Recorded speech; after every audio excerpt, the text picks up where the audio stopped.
it's the fruit Okay. flavored Tootsie Rolls, and my dye are green, and it was a green Tootsie Roll, so I got a little confused.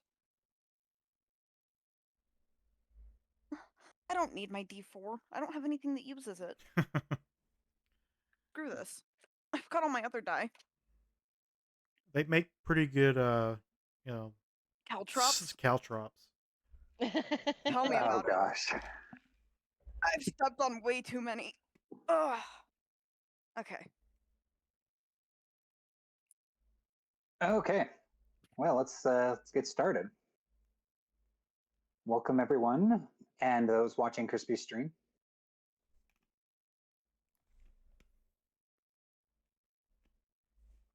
Hello, hello.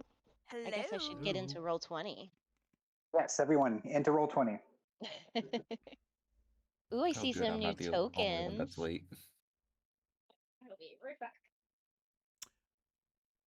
Nope, that's Ollie and the cultist that we captured last time. Oh, bummer.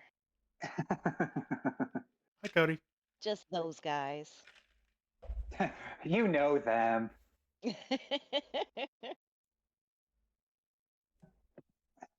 I mean, if we have something expensive enough, we can have our own pet. Ooh. Sorry about that, I'm back. Crisp, your Welcome back. stream's a little quiet. My stream's quiet. Okay. Yep, that was where I was playing Wind Waker. Let me turn everything back up. All right. That should be good. I've seen that intro cutscene so many times because you cannot skip it in the original version.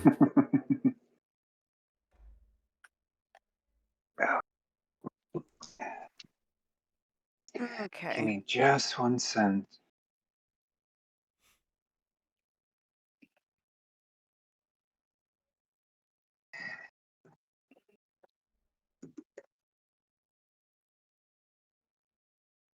Okay.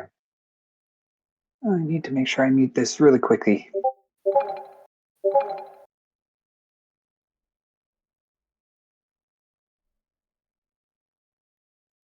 Wow, all the Discord notifications. All right. Japan, do you want us posting our character sheet in the Discord every time we level up? That might be helpful. Okay.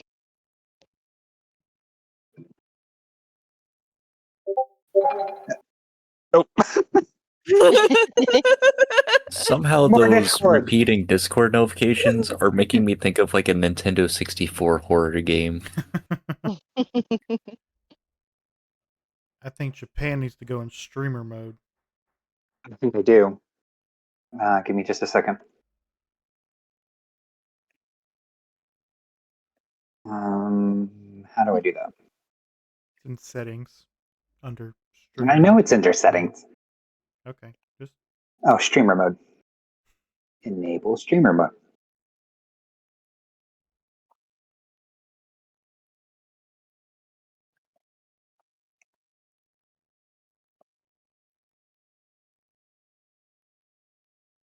Why are my headphones doing this? Oh, that's not what I meant to do. Okay. Are we ready? Yes. Yeah. As ready as I'll ever be. Yep. Because I'm probably Okay. going to shoot myself in the face with my bow again.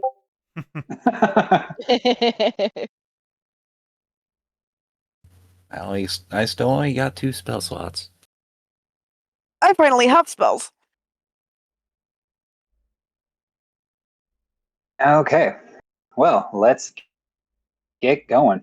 Welcome everyone to the second session of Streamboard. And so, let's get into it. Oh, Domo, you were the one who made the summary for us, right? Yeah. So do you want to kind of give us the Cliff Notes version? Sure. So last time we were investigating some disappearances, I believe. and fell into a cave system where we encountered a farmer named Ollie, who told us that cultists were kidnapping people and I believe sacrificing them or something like that. So we went and picked a fight with the cultists, and last session we ended with defeating the cultist leader, and we have this very clearly cursed book, which I think is something that we'll be wanting to look into or hand over to the whoever it was that hired us.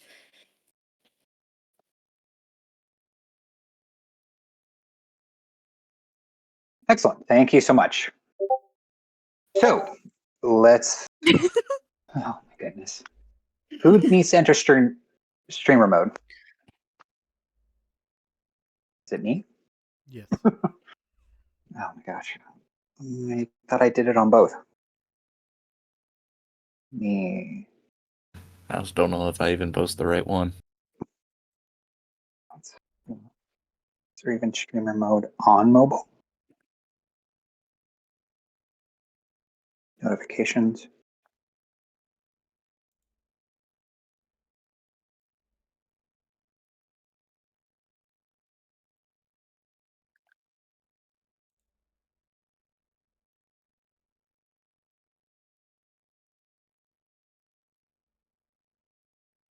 Whatever, I won't worry.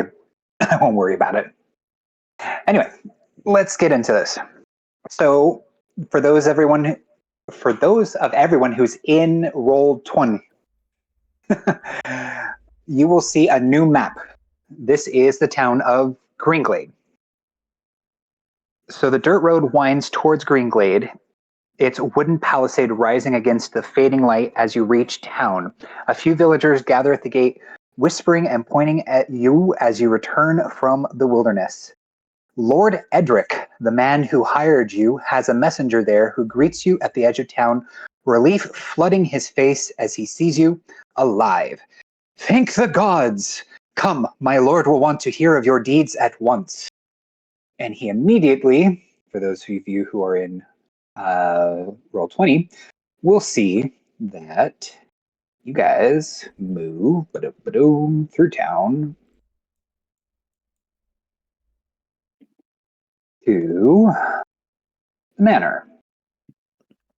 There we go. Okay. As you are led through town, you hear some of the whispers throughout town. Not much to pick up on, but some people do notice you as you are being led by Lord Edric's messenger. And as you reach the gates of Vaynar Keep, they creak open just as dusk settles. Inside, torches blaze and the smell of roast boar fills the hall. Lord Edric Vaynar raises a silver goblet. To our brave defenders, may the shadows choke on their own wicked tongues. I give a curtsy. Very polite.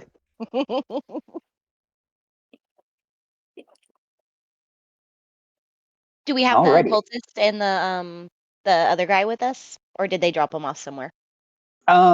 So you guys are led into the hall. A guard stops Ollie and asks him what he's doing there, and Ollie points to the back of his wagon to the cultist who's struggling in the back. He's been bound and gagged for a while, but he's still bound. But the guard takes the cultist, leads him away, and gives Ollie a small reward, and then also sets aside a coin purse to give you and your party later. And then Ollie leaves. We'll just put him in town, but we will take that guy off. There we go. Okay. So you are led into a very large feast, and Lord Edric Vaynar says, "You've done Greenglade a service. Moloch's filth has no place in my lands. Please tell me what you saw. Spare no detail."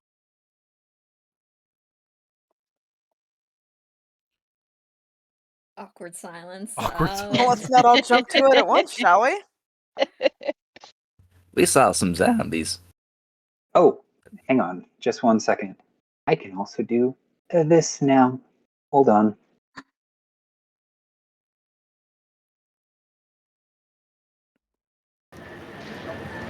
Hey, it worked.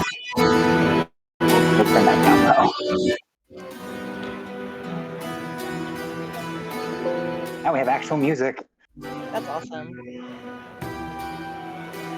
Alrighty.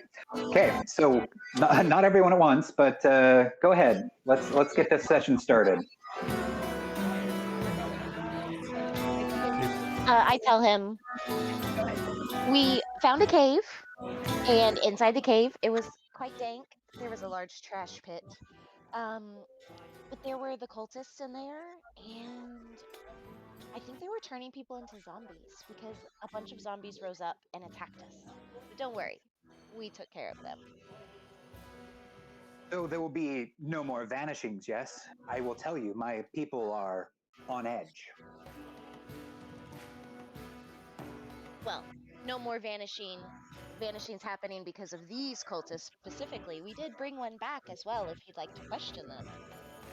I will gladly do so at my earliest convenience, but that is a time for another matter. Let us feast and enjoy ourselves. Huzzah! Huzzah! Okay, I'm going to pause that. And Catnip, you're the one who has the book, yes? Yeah. Okay, so give me just 1 second. As you hold this book during the feast, you hear the He book seeks whisper. warmth, not from his wife's hearth, but from another's arms. So did everyone hear that? Yes. Yeah. Okay, so you Kind hear that in your head. Do you need me to play it again? Yeah. He seeks warmth, not from his wife's hearth, but from another's arms. Okay, I heard it that time. Okay, so you hear that in your mind as you're in the middle of this feast. Anyone else hearing voices? What? Oops. Marik would look around and be, there's a lot of people here. I hear plenty of voices. No, not like those kind of voices, like inside voices, you know, like them thoughts with pictures kind of voices. I thought that was your conscience. Is it the book again? Oh, the I book. hold the book up to my ear. So it feels a little warm, but basically you kind of get this feeling like it's talking about someone in the room. What's the book saying? I think the book wants to be back with him, whoever him is.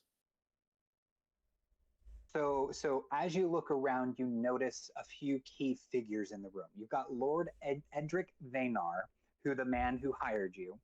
His wife, Lady Amelina Vaynar, is near him, but seems to be talking more to others in the party rather than her husband. And there's a few other people. There's servants, there's normal townspeople, there seems to be people from other lands, but you kind of are starting to pick up on who the key figures in this room are. What's the lady's name again? Amelina.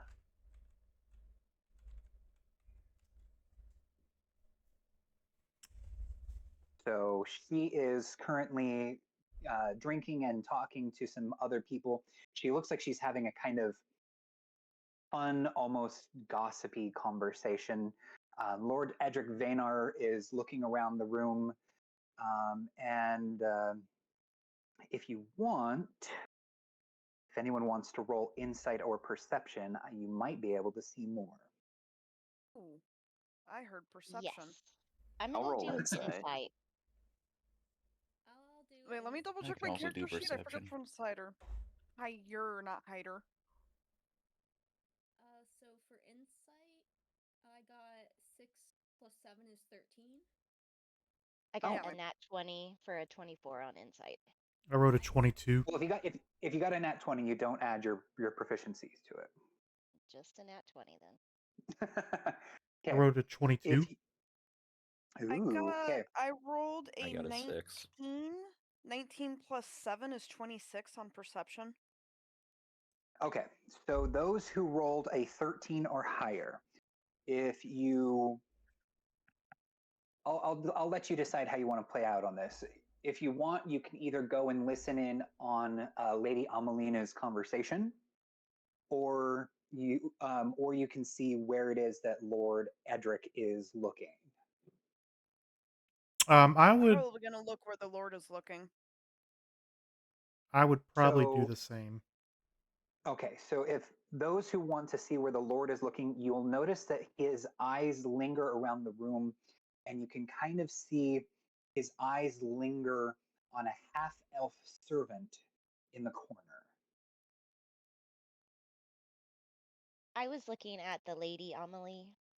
Melina. Amelina, So, yeah. What? so if you want to listen in on her conversation, you'll hear her say in her conversation, "That maid of mine, Alara, is too pretty for her own good." Ooh. Okay, I come back to my friends and I whisper, I think there's drama at court.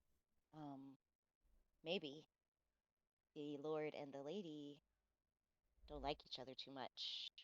And there's some jealousy happening with some pretty servants. Did you guys pick up on that? Yeah, I know. Yeah, but it sounds like we can blame any thefts on the servants if we need to. Easy scapegoat is what you're saying. Oh, Oh, but that goodness. poor servant girl, I'm sure she's already having a terrible time. I mean, to be stuck between a lord and a lady. What would you do if that was your boss? I can't imagine. So now that you are kind of getting some of this, what is going on here? Hold on. Now that you're getting some of this, and like some insights into what's going on, what is it that you feel like you guys are going to do next?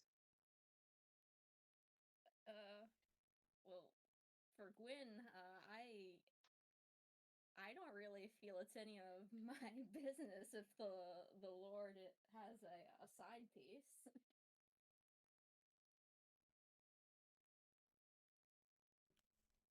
Maruk would probably put a little bit of distance between him and the book, just because it feels unnatural to him, and he does not like the vibe of that kind of book around him.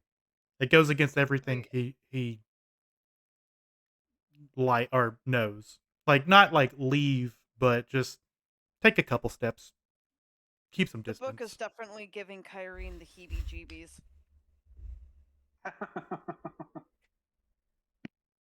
Is this before or Bailiff? after we've eaten? So this is in the middle of everything. Well, I'm probably resting the book on my stomach just because stomach issues. I'm gonna So keep my Bailiff distance from you finishes then. her drink. She finishes her glass and she says, "Oh, you know what? I'll be right back. I need a refill."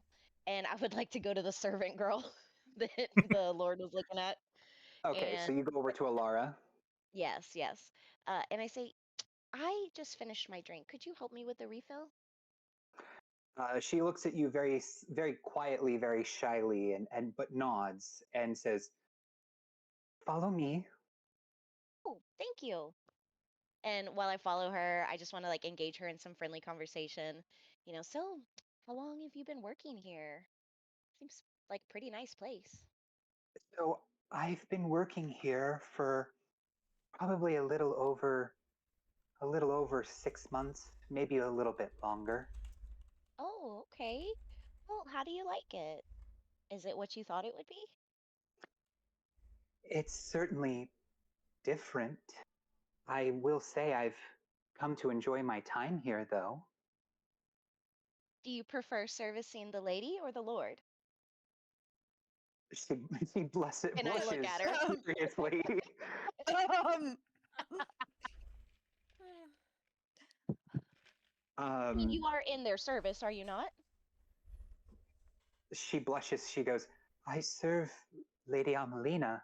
but I have also done some things for Lord Edric. And Lord Edric, does he treat you well? She avoids your gaze, but she nods and says very quietly, "Yes." Well, I guess that's good. Just be careful not to get too close to him. The lady seems like she could be the jealous type. Alara nods. She goes, "I I understand. I I appreciate your kindness. I don't know who else to trust these days." What's going on, if you don't mind me asking? It sounds like you need a friend to lend an ear.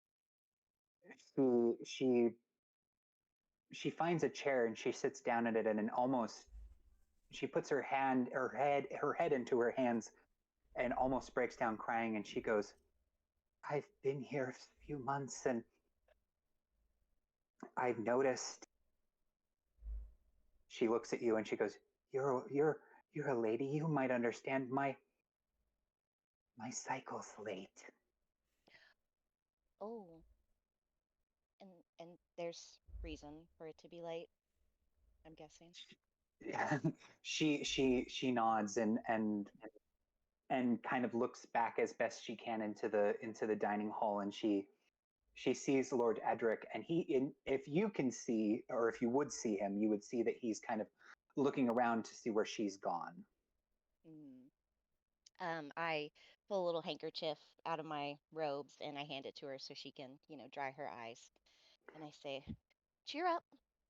I'm sure none of the party guests would want to see your tears. It is a joyous occasion after all. Um, that does sound like quite the predicament you're in. Have you sought the help of somebody who practices medicine, perhaps, to see if maybe your ailments could be looked at, or whatever course of action you would want? But I mean, you should talk to somebody about that. She Someone you trust.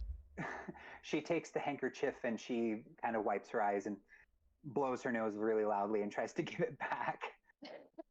I I cast prestidigitation on it first, and then take the clean handkerchief back and fold it and put it in my robes. And she looks up at you and she goes, "Our town's not big enough for something like that. We have herbalists, sure, but not in this town. Our town is too small for something like that. I talked to I talked to our priestess in town, but she recommends that I leave town. She recommends that I leave town to seek help." That could be the safest course of action for you, but do you have the means? She nods and she says, "I've been saving a few coins here and there as I can, but I I would need someone to cover for me." For how long? Just I She stammers and looks at you and goes, "I don't think I should stay. I think it's better that I leave for the nearest town. So I think someone would just need to say where I've gone, and that should be enough." Ooh, like the truth of where you've gone, or "Oh a no, different no. direction? If Okay, okay, I got word spreads fast in this town, and Lady Amelina would hear it, I am sure." it. Okay, well, you don't have to tell me where you're going, but I will tell people that you had a family emergency. Would that make sense? A family emergency? She thinks for a second and goes, That should work." Okay, your grandmother's very ill, and you had to go visit. She nods and she goes to a small room off to the side, which looks to be her room, and she grabs a small traveling pack and a few provisions and kind of shuffles over and looks as if she wants to give you a hug. I open my arms. She hugs you and then kind of turns and leaves while everyone's busy with the feast.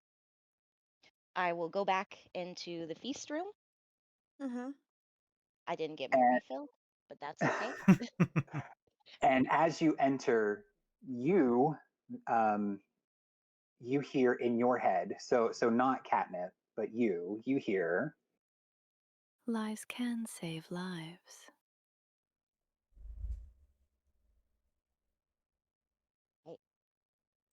I find catnip. I think You I'm were hearing the gone for a voices now. while. What were y'all talking about?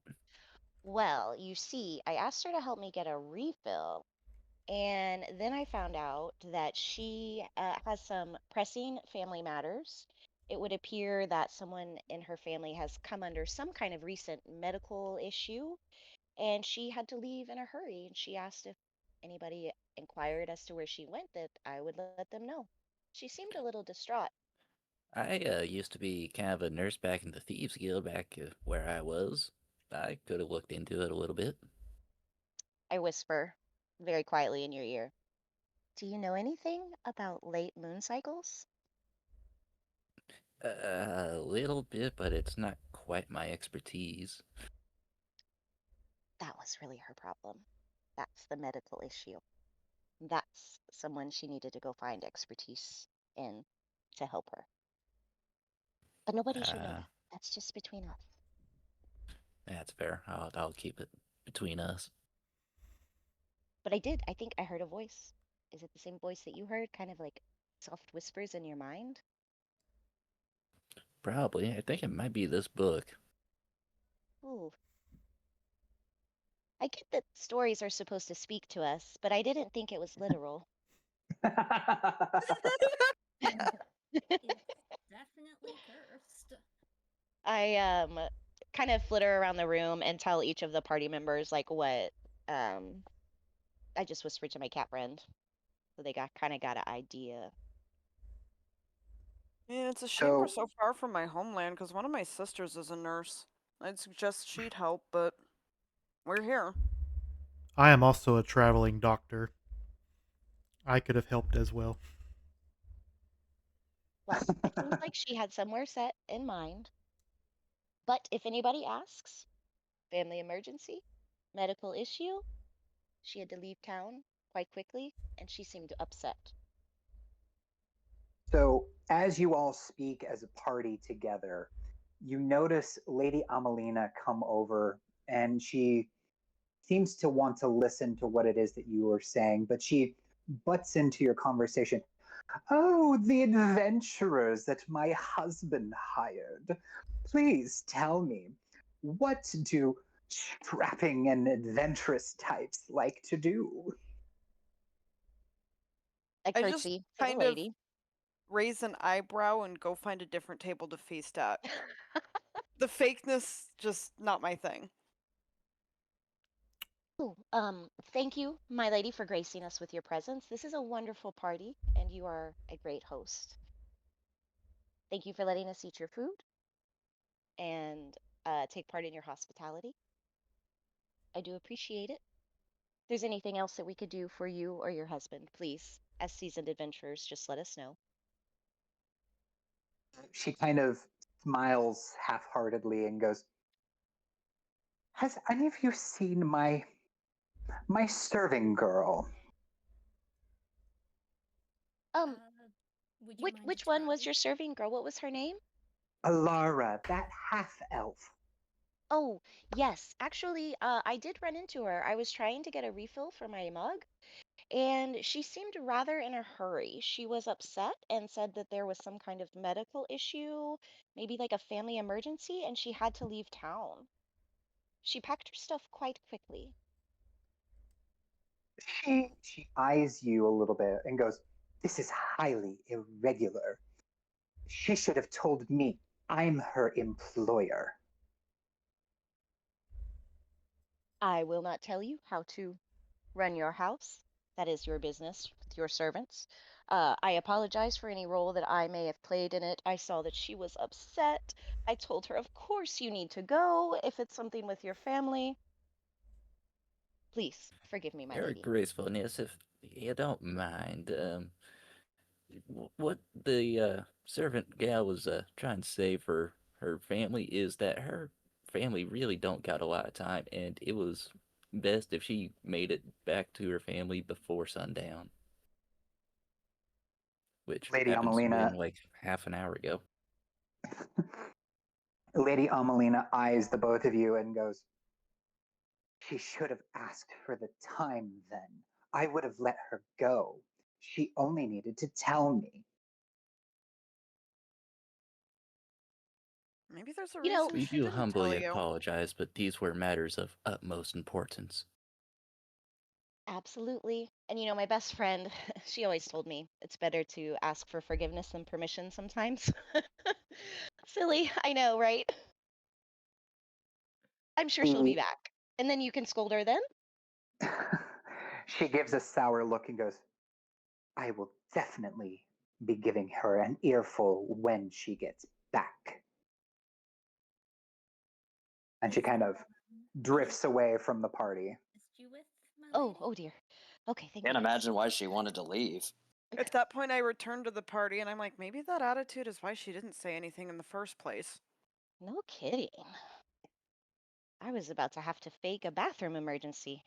I'm glad she left us alone. Ooh. At this Can you point, borrow my Lord buck? at this point, Lord Edric comes over and he he looks at you and kind of whispers. He goes, "I'm sure I can understand why Alara had to leave, but did you tell my wife anything?" Oh, yes. I told her that she had some kind of emergency with her family. It seemed to be medical related, and it was like very time sensitive. So, Alara had to leave very quickly, and that was why she didn't say anything. What are Lord you Edric. talking about, Lord?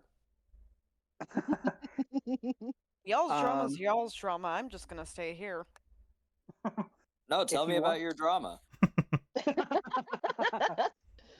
if you I'll want to tell know what y'all about he's it on the talking road about, if y'all I'm want to going to know. need you to roll a insight or a an insight or perception check.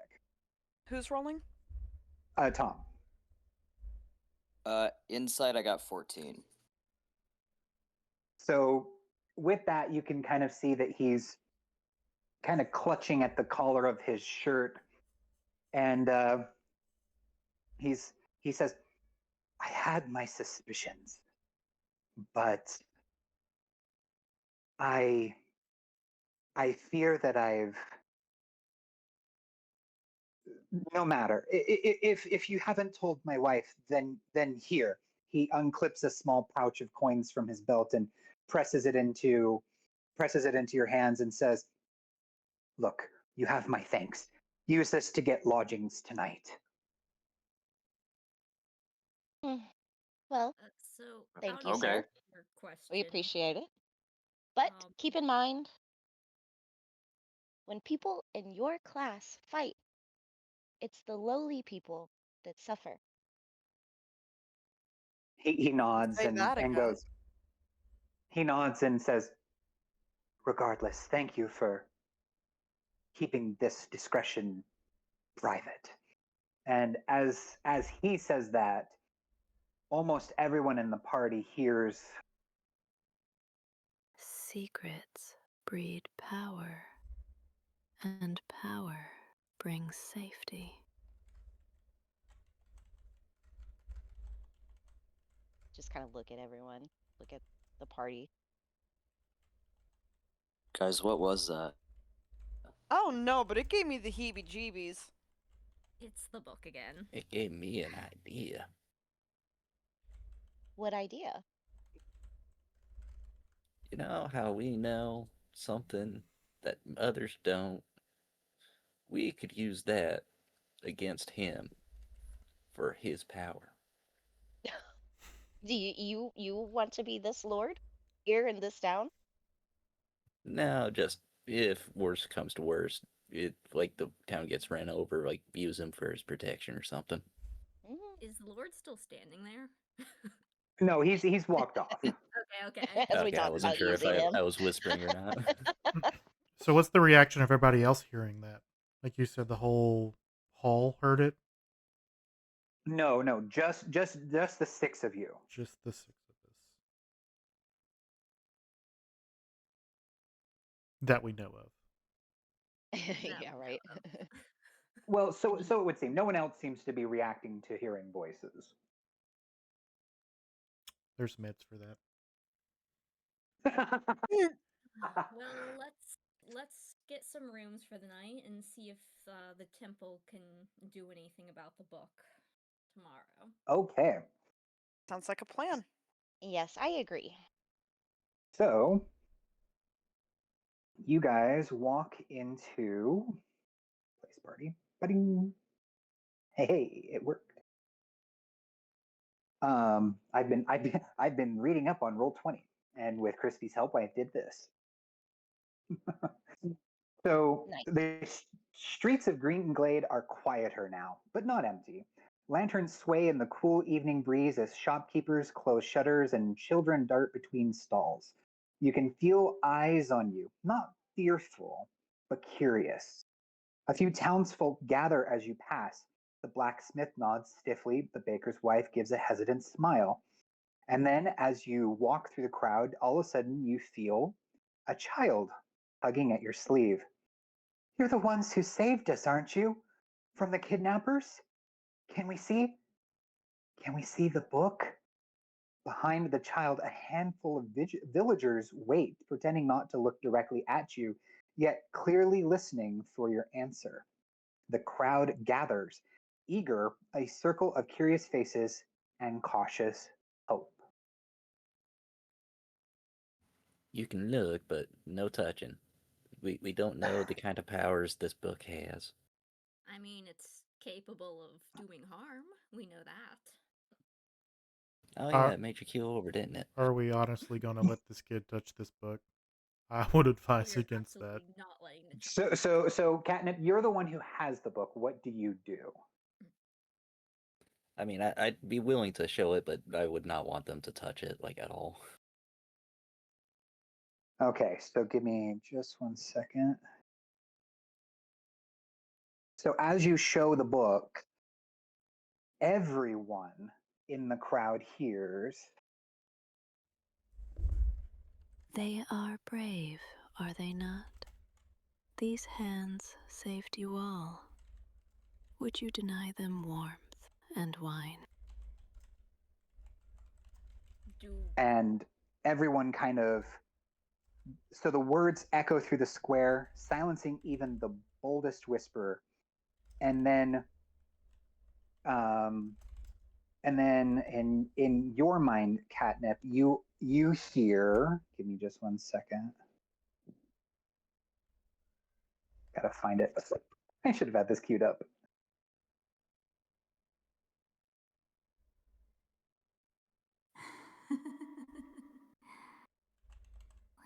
Oh, that when spoken to. Let me play that one more time. It was a little quiet. that laugh was creepy.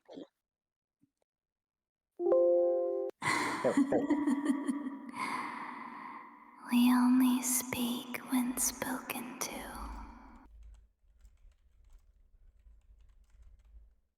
So, oh, turn that back down. I just heard myself echo. So, Gwyn's reaction to the book pretty much praising us to everyone is not happy. All right, change of plans. Why don't we go see if the temple is open now? What time of the day is it? Is it like later in the afternoon? So it's late evening, almost like I would say probably close to like 7 or 8. I'm willing to wake up the priest or priestess if we have to. I'm sure they'll be willing to take a look at it if Yeah, it's not too late yet. What about the And crowd we got around us? Maybe there's a priest or priestess in there. Also, do we know where the temple is at? I don't know how long we've been in this town before we took this mission. Good point. Good Stacy, people. Where is your temple? Since you're gathered here. So here, let me back up just a little bit here. So the book's cover hums faintly with warmth, and letters shimmer across the cracked leather, shifting between common and some language none of the villagers recognize. The people gasp softly, crossing themselves or whispering prayers. A few kneel instinctively, and the child who pulled at your sleeve beams. A man in the crowd whispers, "By the gods, it's real." Another adds, "Maybe it's what drove the cult off. A holy text."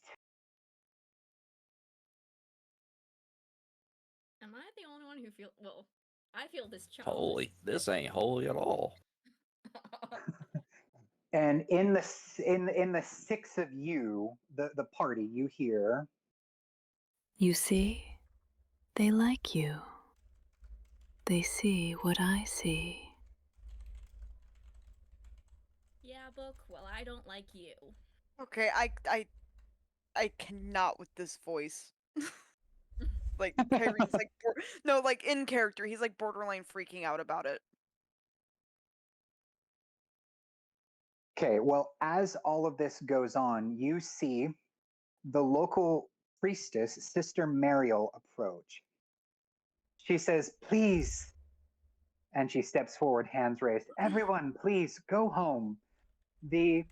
She looks at you and the book and then says, "The saviors need rest, not praise." Then she turns to the party, eyes full of concern. "You brought back something powerful. If you allow me, I can cleanse its influence or at least shield you from harm." Yeah, why mean, don't we head back to the temple? So yes, she leads you back away over to the temple.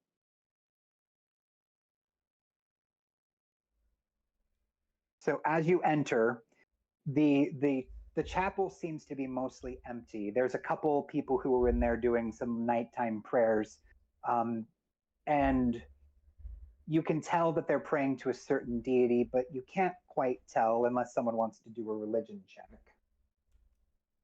Sure. Religion.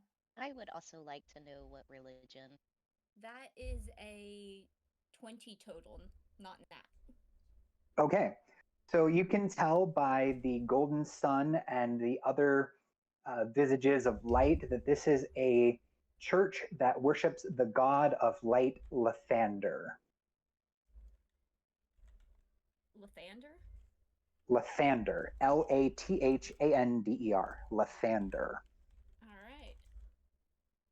Well, this is looking good so far. So I think this is enough privacy for us to, well, there's hardly anyone around, right? Yeah, so as she enters, the last couple of worshipers kind of get up and leave, kind of recognizing that now's the time for everything to kind of start closing down. All right. So I think we should. I assume we've all introduced ourselves by now. I mean, if you want to, you can do that, or just assume that you have. Right. I'm fine with assuming. Yeah. Yeah. Okay. So, Sister Mariel, we recovered this book as well as a ring and a silver dagger from this cultist worshipping. Hold on, I know who this is. They worshipped. Malik. Moloch. Malik? Yeah. Moloch. Malik.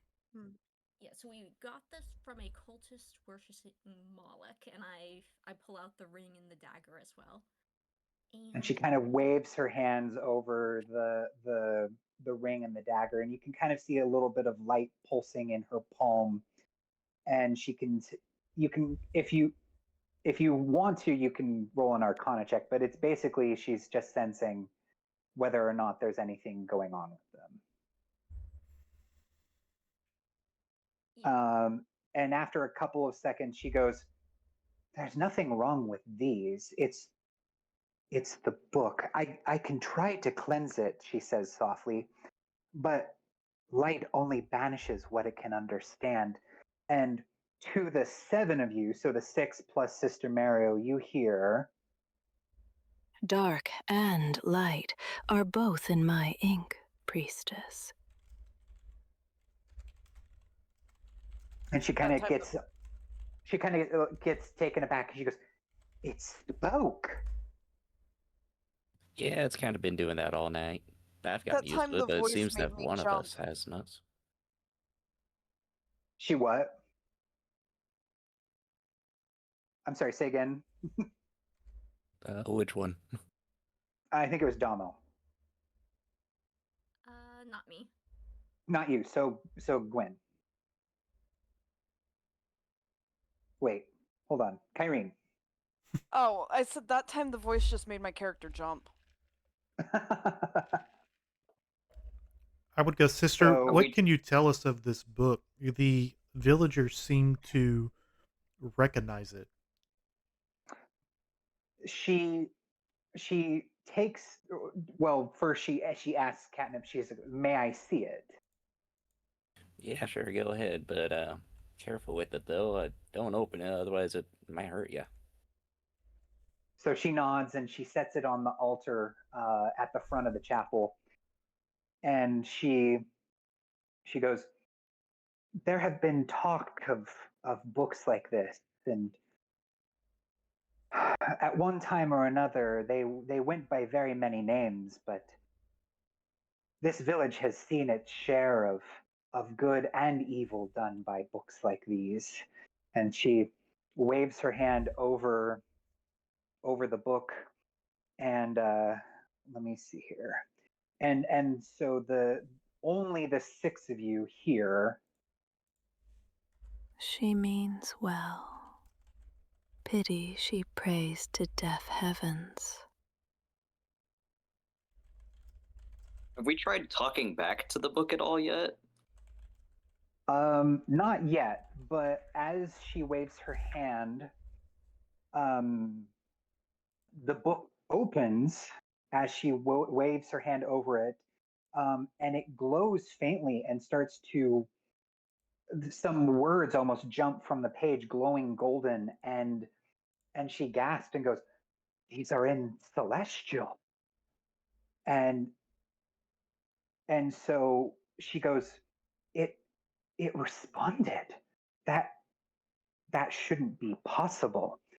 But she closes the book and hands it back to Catnip and goes, "I wouldn't say it's necessarily evil, but I definitely would say that it has some potential for it, but I think it also has potential for good."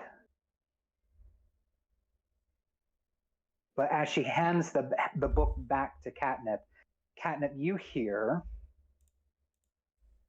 Ask her about the man with the serpent tattoo. Ask her what she hides. Yeah, priest. Mind if I ask you about the person with the serpent tattoo? and she hands the book and she goes to walk away, but as you say that, she gasps and turns back to you and goes, what did you say?"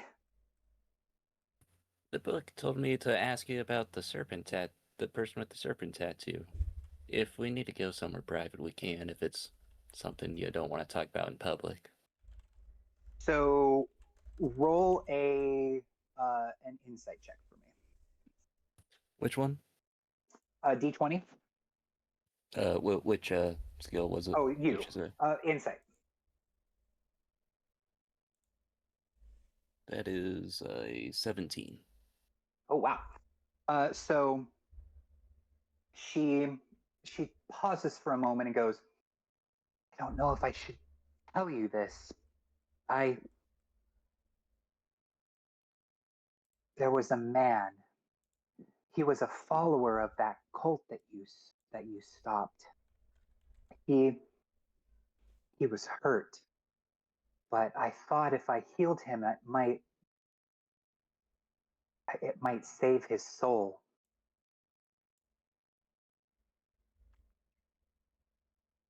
What was that last And bit? did it? She shakes her head and she says, "No, it didn't. He unfortunately robbed the cathedral before he left, but What did they I'm take? hoping that." She sighs and says, "He took a couple holy relics and a few of our golden candlesticks. I feel that that's why Lathander has been not speaking to me recently." Did You any of the think you're a holy cultists? deity? Oh, go ahead. Sorry, just did any of the cultists that we fought in the cave, like, did any of them have a serpent tattoo like that? No, they did not. Okay, okay.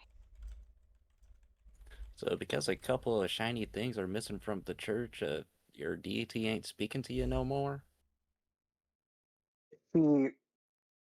She pauses and goes, "It's probably not that. It's probably that I thought that the light that I had could save and purify him, but instead, I'm afraid I let in some of the dark." Could be, Well, but Look, I bats are know known to be from... Oh, petty. that is true. all you can do is do your best to help people help themselves. You can't make yourself responsible for their actions. Nods and goes, I'm working on doing the best that I can to reconnect with Lathander, but I appreciate your kind words. But I believe I've done all that I can, adventurers. Just know that that book can help, but it can also do great harm, I feel. But something tells me that at this moment at least, that maybe, just maybe, amongst the six of you, you might be able to do great good with it. I just warn you and caution you that you try not to go too far.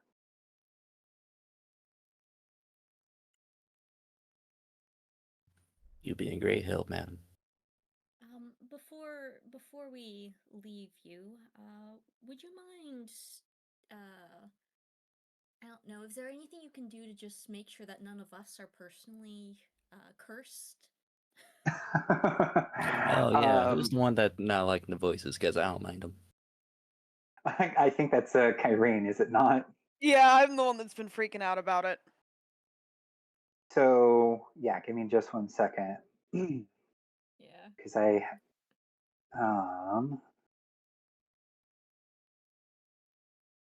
we can filter. And it's also sounded like by- the book is wanting us to have like a yin and yang kind of thing, too.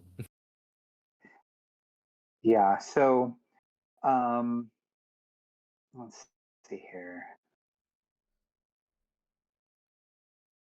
So first she waves her hand over the six of you, and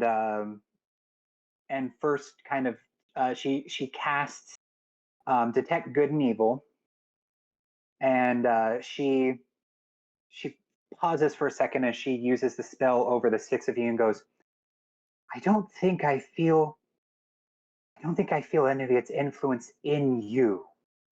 And then so she switches to protection from evil and good, and waves her hand over you as well, which gives each of you, as long as you're willing, because she will have to touch you, you'll be protected against certain types of creatures and can also grant several different benefits, including that if any of these creatures try to do anything against you, they will have disadvantage against you. Okay. How long is Accept. that? Does that last for? Up to 10 minutes. No, so it'll probably wear off by the time we get to another fight. Or the tavern. Thank you for. It's a for thought that checking. counts. I mean, I'll take it anyway. Yeah. I'll Okay, take so it. who takes it and who doesn't? It seems rude Maybe- to turn it down. Okay, so what I'm hearing is everyone takes it. Yeah, that's fine with me. Yeah. Okay, so she places her hands on you, and you kind of feel a little bit of warmth where she touches you, as well as in your chest. And she goes, "Lathander be with you." Thank you, sister. And with you. And with Thanks. that, she bids you farewell and says, I must do my nightly ablutions as well as ring the cloisters so that the town knows that another day under Lathander's grace has come and gone. Thank you. So she kindly, it's not like she's kicking it. She kindly escorts you out of the cathedral, and you guys leave and head towards pretty much the only local tavern in this town, because it's just a small town. Does it have a name? It's Greenglade. I'd like to. I meant the tavern. Oh, the How tavern. much mead they got? That is a great question. Hang on just one second, Crispy. I can tell you that, as long as my computer will let me. Give me just 1 second. Because the map I made actually does have that kind of information baked into it. It's schmancy like that.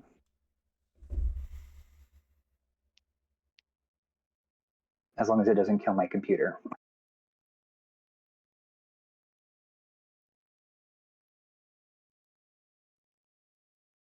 It's not important. Okay, well, well, while that's loading, Tab the at least, tavern. yeah, tab. While that's loading, at least you find the tavern, and as you enter, you can tell that some of the townspeople are there, but most of them are too busy or concerned with eating and drinking, and that they're not really too concerned or notice when you walk in. Okay, hang on, it just loaded. Building. Oh, Who'd we lose? I think we lost. Oh, who did we lose? I don't think we lost I'm anyone. still here, surprisingly. Interesting. So we need to We lost find. Kyrene. Oh, did we? Mm-hmm. Building type. Here we go. In is. Should we wait to see if they come back?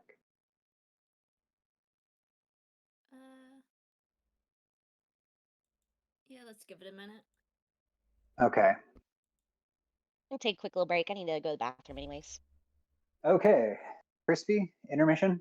Sure. Hope.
a lot of stuff.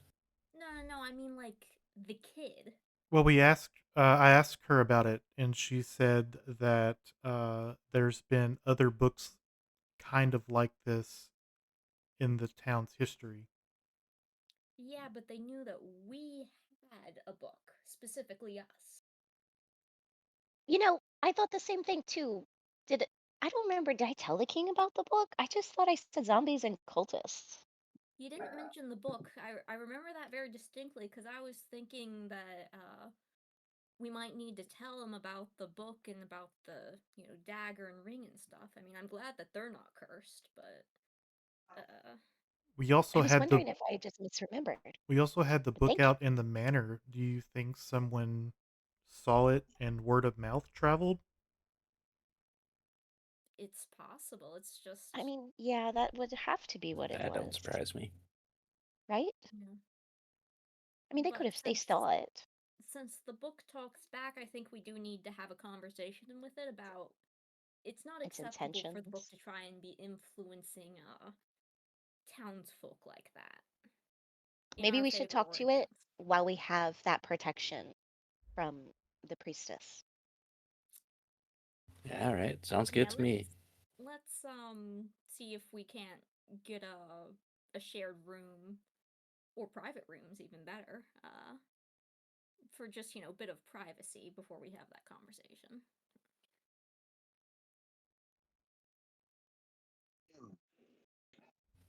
Yeah. You guys certainly can do that. I would just say let's try and wait to see if we can get Lumi back. Yeah, I didn't mean Yeah. for it to turn into a actual conversation stuff. Although while we're waiting, I'm going to get some more water.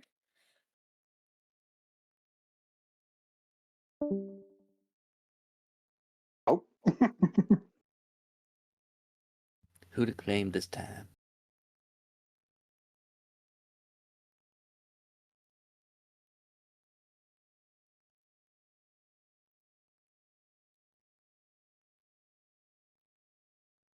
Did we lose Adamo? I think she said she was going to go get some water. Got it.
Okay.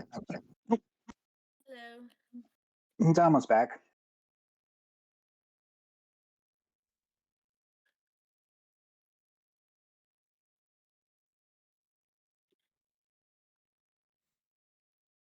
Well, while we're waiting.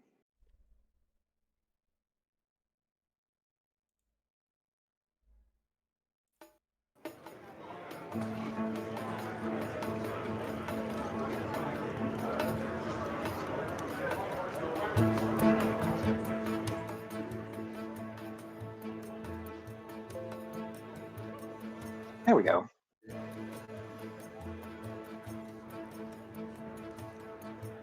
As soon as I got my guitar set up.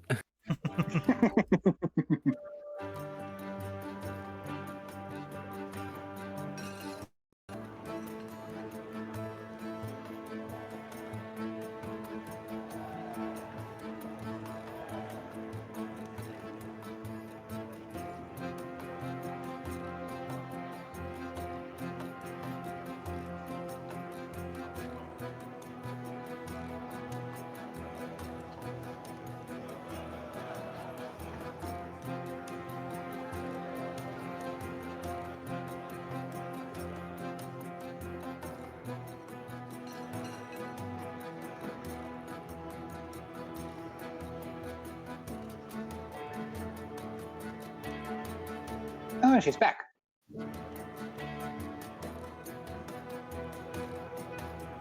Welcome to the tavern. I didn't steal too much copper wire while you were gone. I just know earlier,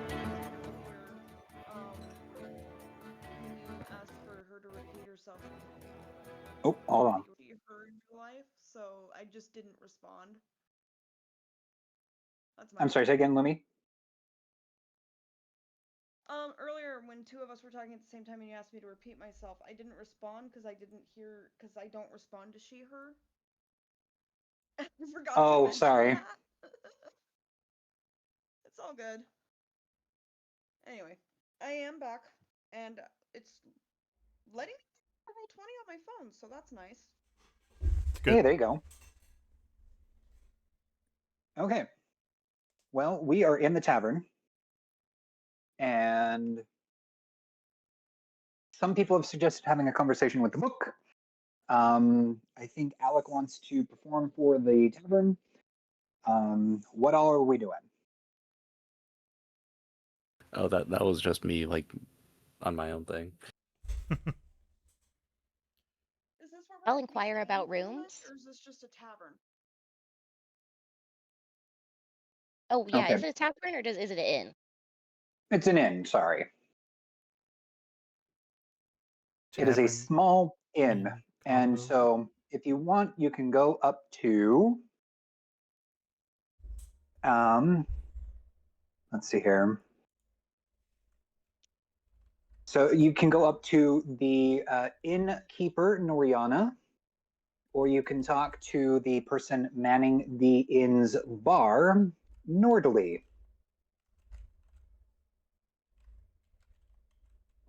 I was asking because, oh, can you stop, you stupid heater? Because Kyrene's background lets him, like, exchange, work in the bar for, like, a night in the tavern kind of thing. Like, a night at an inn.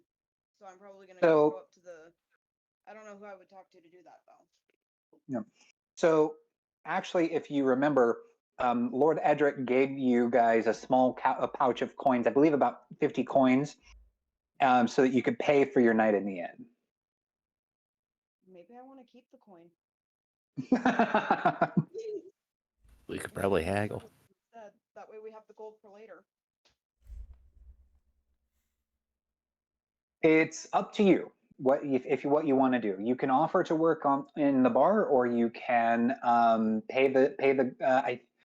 If I remember correctly from the Player's Handbook, a night in an inn is usually 5 gold per person. 5 gold sounds. I think it's 5 copper or 5 silver at most. I think it depends on the level of the inn. I'm gonna look that up. 5 gold would be a nice place to stay for sure. Price for inns in D&D. And how much did the king give us? I mean, the Lord. He gave you 50. 50 gold. Okay. 50 gold. Oh, wow. Oh, okay. Here we go. So the price of inns in Dungeons and Dragons varies that's on whether still, you're what, renting a 20 room or gold buying a for me? property. Oh, you're right. It is a silver per piece. If you want to buy an inn, it's between 50 or 5 and 10,000 gold. Quitting the campaign. We're buying inns. Gonna be landlords now. Yeah. Can get lodging and modest or comfortable food in exchange for labor at the inn's bar or restaurant. So that's what I want to do. So if we're gonna do that, I will say that it's going to be your lodging is going to be free. If anyone else wants to join in on that, then we would. Your background has you covered. I figure you'd just do it naturally. But if anyone else wants to try and help or join in on that, then that would probably be a performance check. I'm just doing it to save my part of the gold. Yes.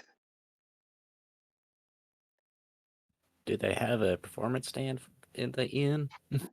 They do, and if you want to offer to play for the night, you also could get your lodging for free that evening. I mean, I might as well. I'm gonna be playing the fiddle anyways. I'm gonna ask for my room from the innkeeper. for like a Okay. personal room if they have one available. A personal room or a room for the entire party? A personal room. Okay, so that would be a silver, which I forget the exchange rate. It's okay. It's 10 like silver per 10 gold. silver. Yeah, it's all like either 10 or 100. So I think coppers are pennies, right? So that's 100. And then silver Sounds is like a great. dime. Hold on. So I put a So gold coin 10 on the table and I say, 10 "Do you have copper change?" is 10 copper is a silver, 10 silver is a gold, 10 gold is a platinum, and 10 platinum is an electrum. Electrum One day is we'll have 4 electro money. gold. No, wait, it's Okay, 5 so gold. is it? Oh yeah, an electrum piece is worth 5 silver or half a GP. Yeah, Electrum is like, from what I remember, it's not a goodness. standard currency. I need to get. Yeah, it's really only something you see like in big Have you markets or in ever trading guilds. used Electrum? There we go. Okay, so give me just 1 second.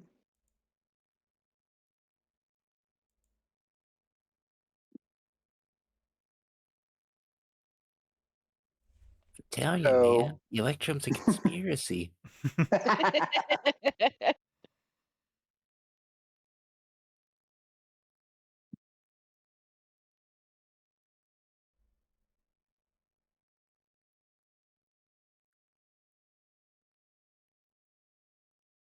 Sorry, give me just 1 second. No worries.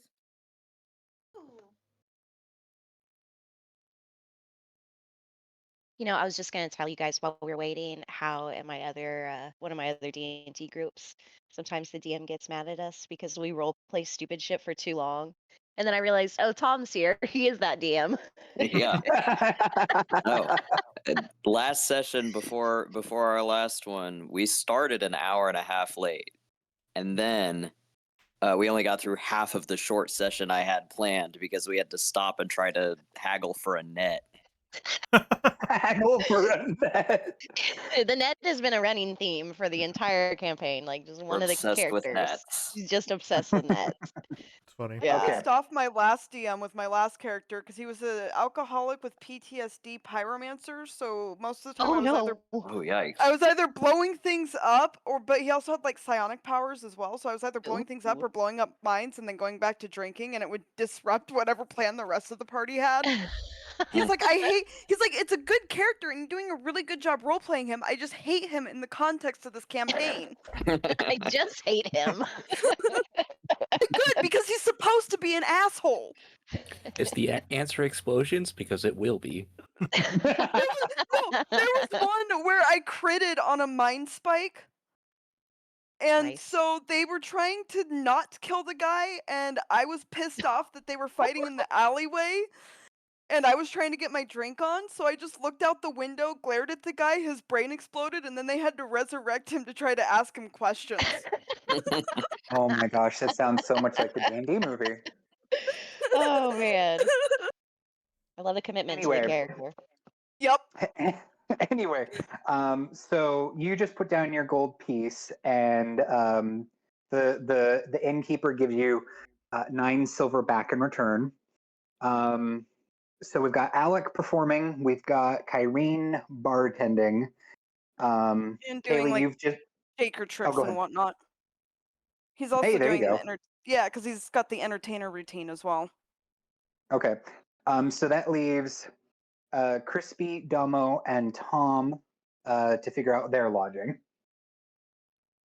Yeah, Gwen is tired. She just wants to pay. So she'll get whatever the standard sort of lodging is. I don't know if this is a private room sort of place or a group room sort of place. So far, it sounds like private rooms. So they have one private room and then a few shared rooms. How many fit in a shared room? So they say that it's about 4 to a shared room. Right, who's sharing with me? I will. Maruk I'm just doesn't gonna pay sleep with on the- beds. I would sleep on the floor. So So technically, I guess you could fit 5 in that room. So Gwyn, We could Marut, do all the guys in one room and all the girls in the other room. I mean, Gwyn really doesn't care. Kyrene doesn't care either. We'll just say that you guys have your rooms for the night, and so in your guys' room, do you try to have a conversation with the book, or what is it that we're doing once we're in the room? Gwyn would like to have a conversation with the book. Yeah. What? I'm sorry, Hey, say again. Buck. Hey, Buck. You, I know you said to only speak when spoken to, but you mind having a conversation? Valeth would come join the group after she put her things in her room. So let's see here. Oh. Hmm.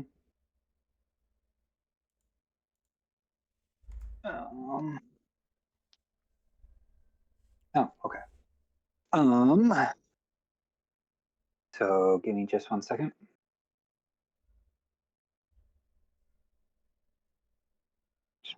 So you put the book on the table and you're trying to talk with it.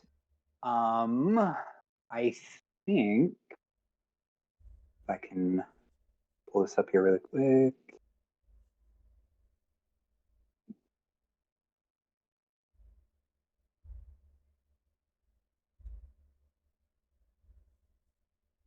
Where did I put that? Oh, here we go.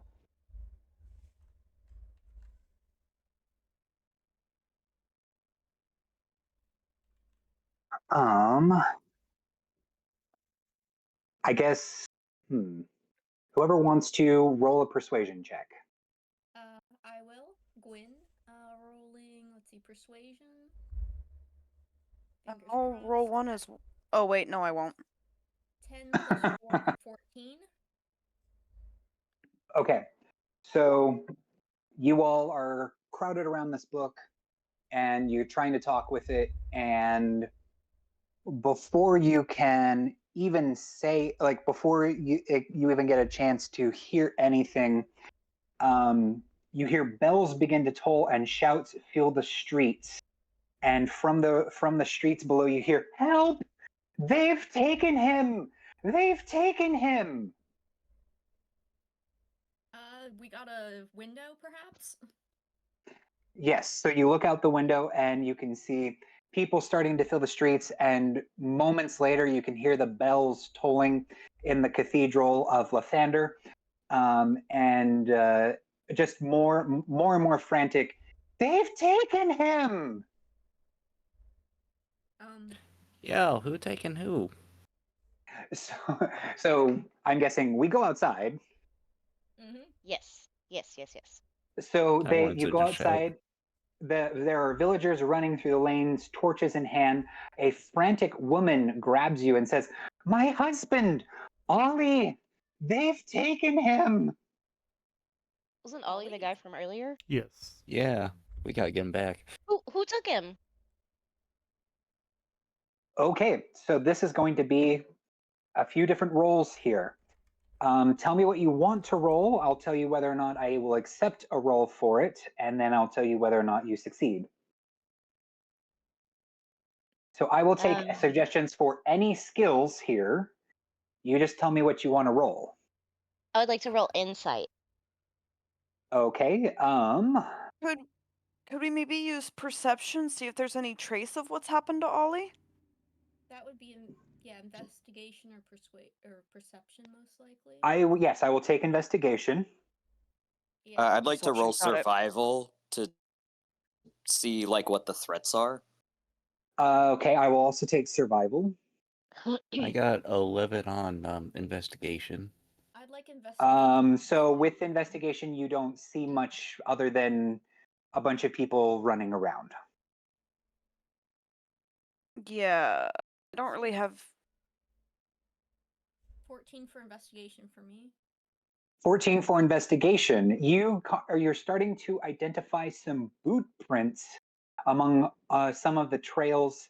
Some of them you can tell are villagers. Others you can tell start to lead off towards the outskirts of town.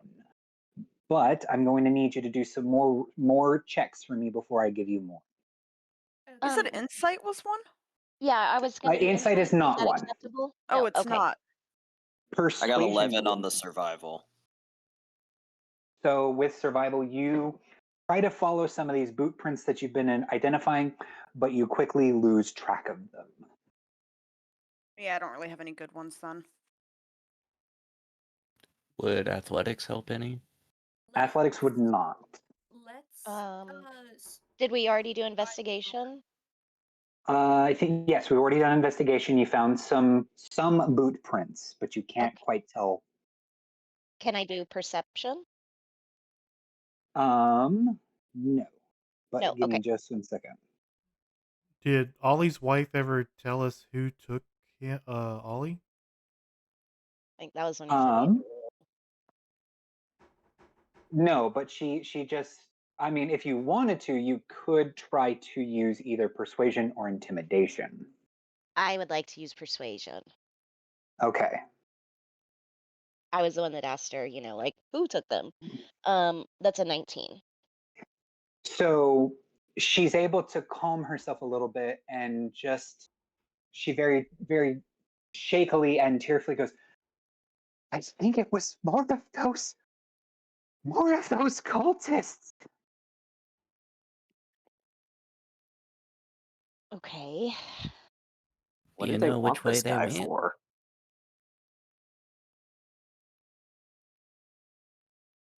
We should see if we can get a hold of the city guard, city watch.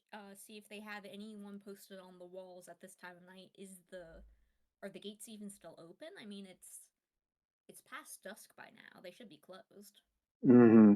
So as you guys are trying to figure out, you hear. Turn left at the fork, up towards the gate. Look, he's limping. 3 steps. Drag. 3 steps. Did we all hear that, or do I need to play it louder? I heard it. I got it. heard. I heard. Alright, so why don't we see if the book's suggestion has any merit?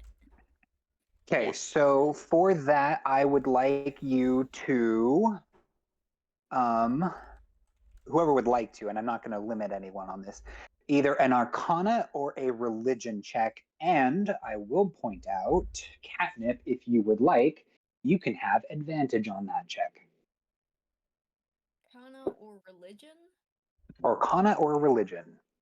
Got a 19 on Arcana. Religion. That Got way. a 16 Arcana. Okay. So, who rolled? 8. Oh no. Okay, so Catnip, as you're holding the book, you kind of see almost like golden outlines on some of these footprints, almost like the book is describing. You can see 3 footsteps and then a drag, and then 3 footsteps and a drag. And it's almost like they're being highlighted in your vision. And you can see the path that they are taking, and they seem to lead out towards the watermill on the edge of town. Hold on, I think one of these sets of footprints is different than all the others. Look, step, step, blimp, step, step, blimp. We should follow these ones. Agreed. Are there other footprints headed in the same direction? There are some other footprints that seem to be going along with those, but those are the ones that are the most noticeable. Can we infer how many people are going with this limping set?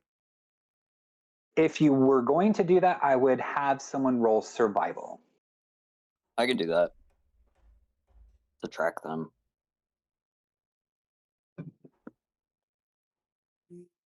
That's a 14. Okay. So you can tell that there's the main person who seems to have taken Ollie. And then there's also, let's see here. There's 4 other sets of footsteps. And all the other ones look the same, like normal, not a weird gate. Yeah, they look normal. All right, I'm gonna point them out, and then I'm just gonna head the direction that they're going. Okay. So, give me just 1 second. We are going to, if I can, we are going to, you guys are in nothingness right now. We're in the end. What are you talking about? No, you guys, pay attention, Crispy. I'm changing the map. No, I'm saying it. Okay. You It's can two also page. like Yes. have multiple maps Eh, that switch between. okay. There we are. Now I think I need to put you guys back. Okay. So, give me just 1 second. Blink. Blink. Badunk. Badunk. And where did I put him? Didn't I get rid of him?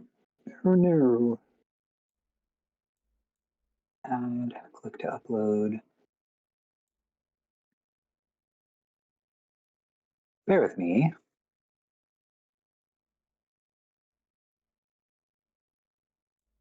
Where did I put him? Oh, I hope I didn't delete that.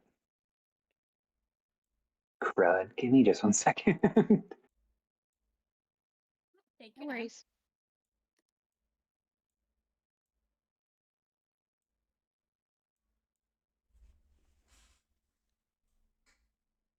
There we go. That's who I want. Save image. Save.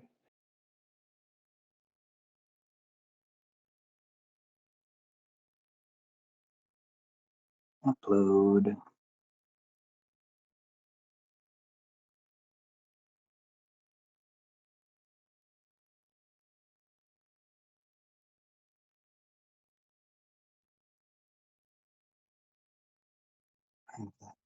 Save. Good. Put you in there. Haha. And then we have Emily. Blink. And then we've got you guys. And oh wow, that is massive. I think we already have tokens on there. We do. Do we? It's big. Where are you guys then? In About the little lower cottage cottage. place. Where? Oh, there you are. You guys are just tiny. My Okay, is token everyone dis- there? Nope. I'm up. Okay. Yeah, I'm here. I'm there? average Okay, size for my family.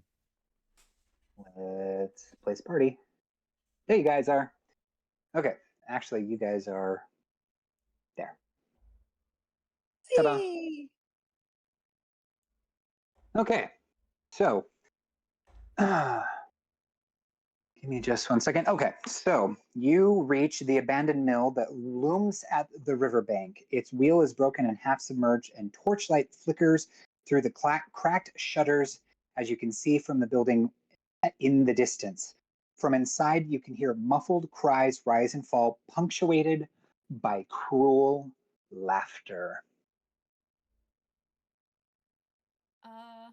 Is it still like how's visibility? Because I'm a human and I don't have dark vision. Well, it is dark, but there are torches. Okay, so if I remember torch rules correctly, you can see around the torch even if you're in darkness. Yes, so you can see the light off in the distance, and I believe a torch gives, I want to say, 10 feet of light. Anything outside of that is going to be in shadow. Check. Because I think there's bright light for a couple feet and then dim light for a while longer. Okay, yeah. Let me look it up. Boom, boom, boom.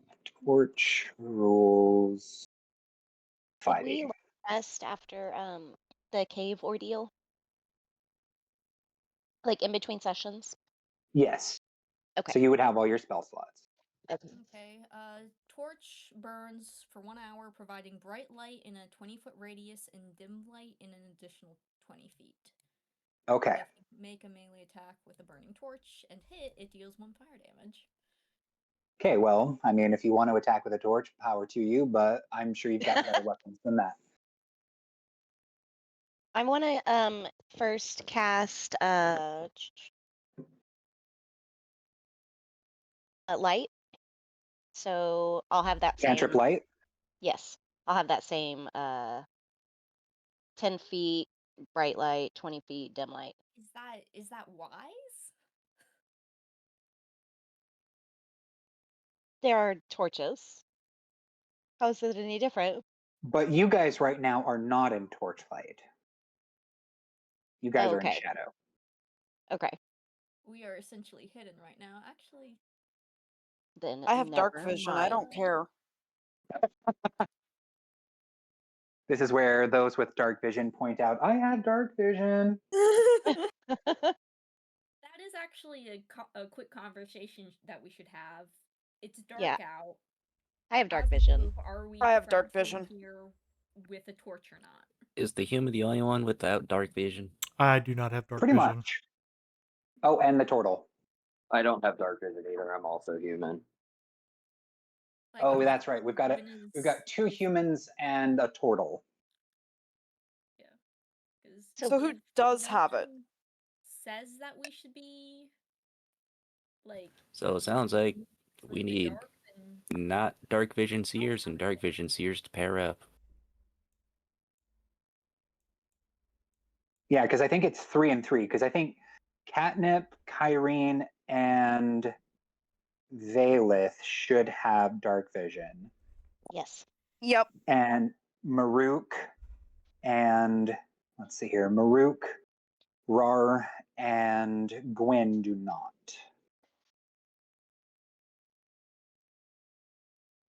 I'll So link do we arms want to with pair Gwen. up? Yeah, I'll link arms with Gwen. I say, I got you. I can see in the dark, at least for 60 feet. And then if you need light, you let me know. Okay. Alright, So does everyone see the map? Yeah. yes. Mhm. No, I'm trying to connect to it, but I think something's up with my roll 20. Uh-oh. It's No, just that's like right. I not don't really see Tom in loading. there. I mean, if you really, really need to, you can go to Crispy's stream. Yeah. I'll keep trying with the roll 20. Okay. Otherwise, we can just describe what's going on.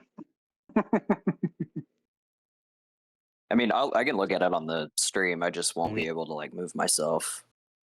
No, I can do that. Okay, drink. So, The man's a born leader. which Drink. buildings do we hear things from? You know what? Let's drink. If you were asking that question, I would ask for a perception check. Alright. Ooh, So perception check. I can do that. 11. It's so sad. I Okay. have passive perception of 15, but I keep rolling below 10. You 26. got 19 if need be. Holy. My Okay. perception is 7. Nice. Oh my. Hey Sam, how's it going? Okay, so you can hear in the furthest building, the one closest to the river, that's where the voices are coming from. Furthest away from you guys.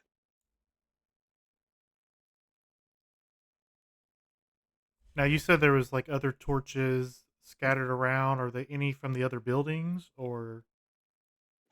So there are, let me see if I can maybe point some of Do these I things out here. hear? Can I make out anything that they're saying, or do I just hear the voices? So you just hear the voices. You don't hear necessarily what they're saying. Okay. So I kind of like Not perk not up at a this bit, distance. and like one of my ears twitches, like I'm trying to listen, but I can't really tell. And I turn to the party, and I'm like, "Hey, there's voices in that far building." Let's sneak up. Get closer. I think. Sorry, in answer to your question, Crispy, most of the torches are going to be near that far building. Everything else, let's say, I wish I could show this better, but there would probably be some torches around that cart. And then there'd be some torches on the inside of the building. Other than that, like all the buildings, all the trees are mostly in dark, like in shadow. Can we see the torches on the inside of the building? Yes, you can see it kind of flickering through some of the broken windows. Whoa, someone's playing with fire. I want to see if any of them would actually stick on the map. Yeah, I was trying to see that. Oh, wow. Nope, it's just splash effects. Kind of got an idea. Let me see if I can do this. Japan, do you have like the light bulb on your toolbar? I do. Those are light. Oh, hey, there we go. That's light sources for Roll20, and you can make them the right sizes too. It's true. Do I have the? Oh, here we go.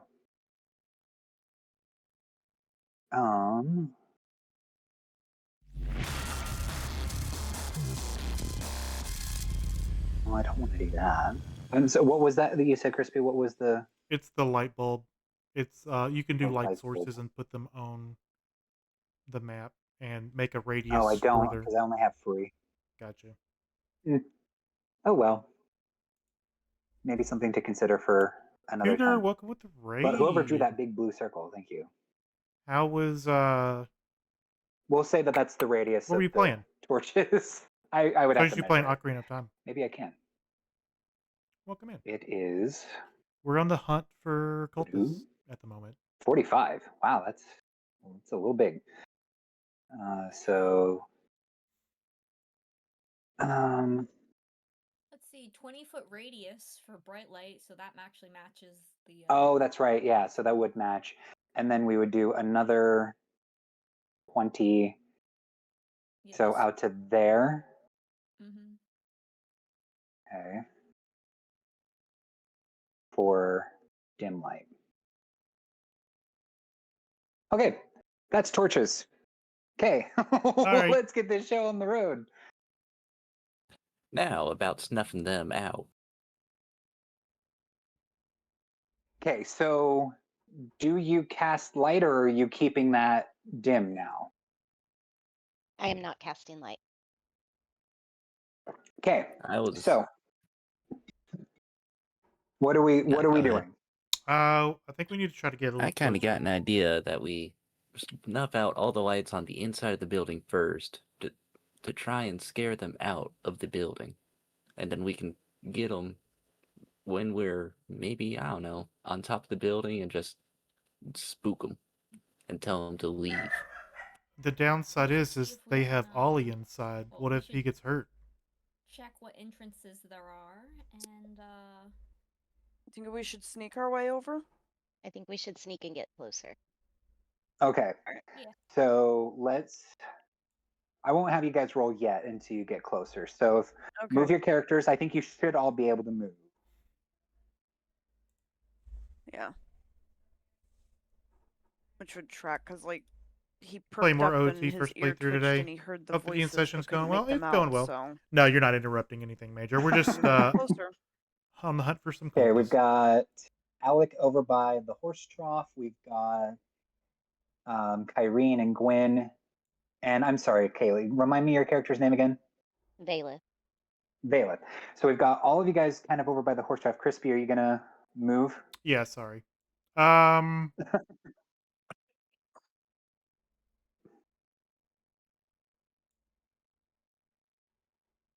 Hey, you can move. Yeah, finally. Hey. So we've got Rar in the haystack. We've got Kyrene over by the horse trough, Alec by the horse trough, Gwen over by the horse trough, Vela over by the horse trough, and Maruk in the trees. Yeah, I'm kind of trying to like hide between the building and the horse trough sort of thing. Like Okay. crouch down behind it. More like here, underneath the tree, not in it. I'm just checking the fungi. Just Okay, outside of the so- torchlight. Okay. I mean, yes, you guys get closer. Now, so as you get closer, you can kind of start to hear some chanting similar to what you guys heard in the cave. Oh, great. Can we hear Ollie? No, you can't hear him yet.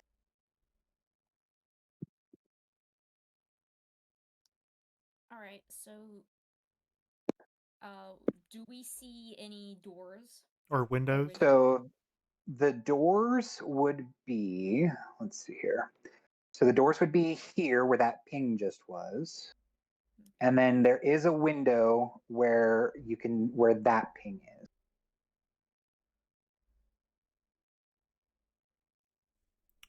Now, this is an abandoned mill, correct? It is. Is there any like holes in the roof? Or is it still in not- pretty not good yet. condition? It's been abandoned. It's not decrepit yet. Got it. Okay. So, did you want to snuff out the lights and try to get them out here? Was that your plan? Well, if Solid plan. Not but too sure. if I can Ollie's in there, what if they tried to hurt Ollie instead of just Sounds like coming they're out? in the middle of a ritual, so we should Let's I probably just mean, bust if in. anything, go if straight in. they're led away Just- from Ollie, we could surround Ollie and protect him if he's still alive. That is, and then we can just take out the cultist. If we're successful, we can maybe bring back another one. So Maybe. It minimum. just seems like a good idea to try to disrupt the rituals somehow. So minimum, we know that there's 5 people in the building, because there was the one Karen, Ollie, and the 4 extra footprints. Yes. If they're doing a ritual and we lure them outside, there's no guarantee that they'll all come out. Fair point. Then we go in. Bust All right. down the door. Are we all going in through the front? Knock, knock. Swing around the back? I'm thinking about posting up by the window so I can shoot them with crossbows bolts if anything comes back. Thankfully, I learned how to get Can- infinite bolts. Can someone sneak up to the window and see, just to get an idea of what's inside? I am not Well, stealthy. I can roll a stealth check for that. Yes. Am I I tall would enough like for a that? stealth check. And just as a reminder, the window is there. 24. Okay, who Love the is doing labels. that? That was Kyrene. It was Kyrene? 18 Okay. plus 6. Okay, so you go up to the window and you can see. So this man here has his back to you, and you can see Ollie tied up on the ground, and then you can see the other 4 people who are kind of keeping guard, so to speak, while the other guy starts his ritual. Ollie does look alive at the moment, but he looks very concerned. Okay, I tell the party what I see and then suggest well- like Oh wait, that was the window. That was not you. Which They I tell the moved to the party what I say, window. like, guys, there's the guy there. There's like a guy there and Ollie and 4 other cultists, and there's like a leader guy and he's got his back to the window. I think one of us could possibly shoot him from the window and disrupt him. Yes, let's do that. And then all the rest of us can, or whoever wants to, the rest of us can go in through the front door. Oh, I will also say that there's a door here, but you guys wouldn't necessarily see that from this side of the building. Gwen assumes that there's a back door, so she's all for swinging around back to check. So If you guys are cool with that idea, I'll sneak back to the window and try to shoot him. I would want to I'll head move around towards back the and see if I door, can find another the front entrance. door. Okay, so everyone move where they want to, and then I'll tell you what happens. Do we need to roll a stealth check? Because I mean, not yet. Actually, wait, I can shoot from farther back. What am I doing? I mean, So I have like, what is it, like 150, 600 or something like that? Do you have a short or a long bow? Longbow. Yeah, that sounds more accurate. Yeah, it's like up to 150 and then up to 600 for disadvantage, and then it just falls off after 600 or something like that. Yeah. Okay, so we've got Gwen at the back door, we've got Maruk at the front door, Valeth next to Maruk, and then we've got Rar, Catnip, and Kyrene over by the tree looking through the window. So are we going with Kyrene's plan of shooting through the window? is there for it. is there torches inside the building? There are torches inside the building, but Okay. there's only a few in this building. Most of the light that you see is coming from this building. So before we start combat, did we get full HP with the level up? Yes, you should have added your hit die to your level 2 character. Okay. So I have the full 15 HP right now. Yes, you should. Okay, cool. Yeah, so your HP should be at whatever you get for level 2.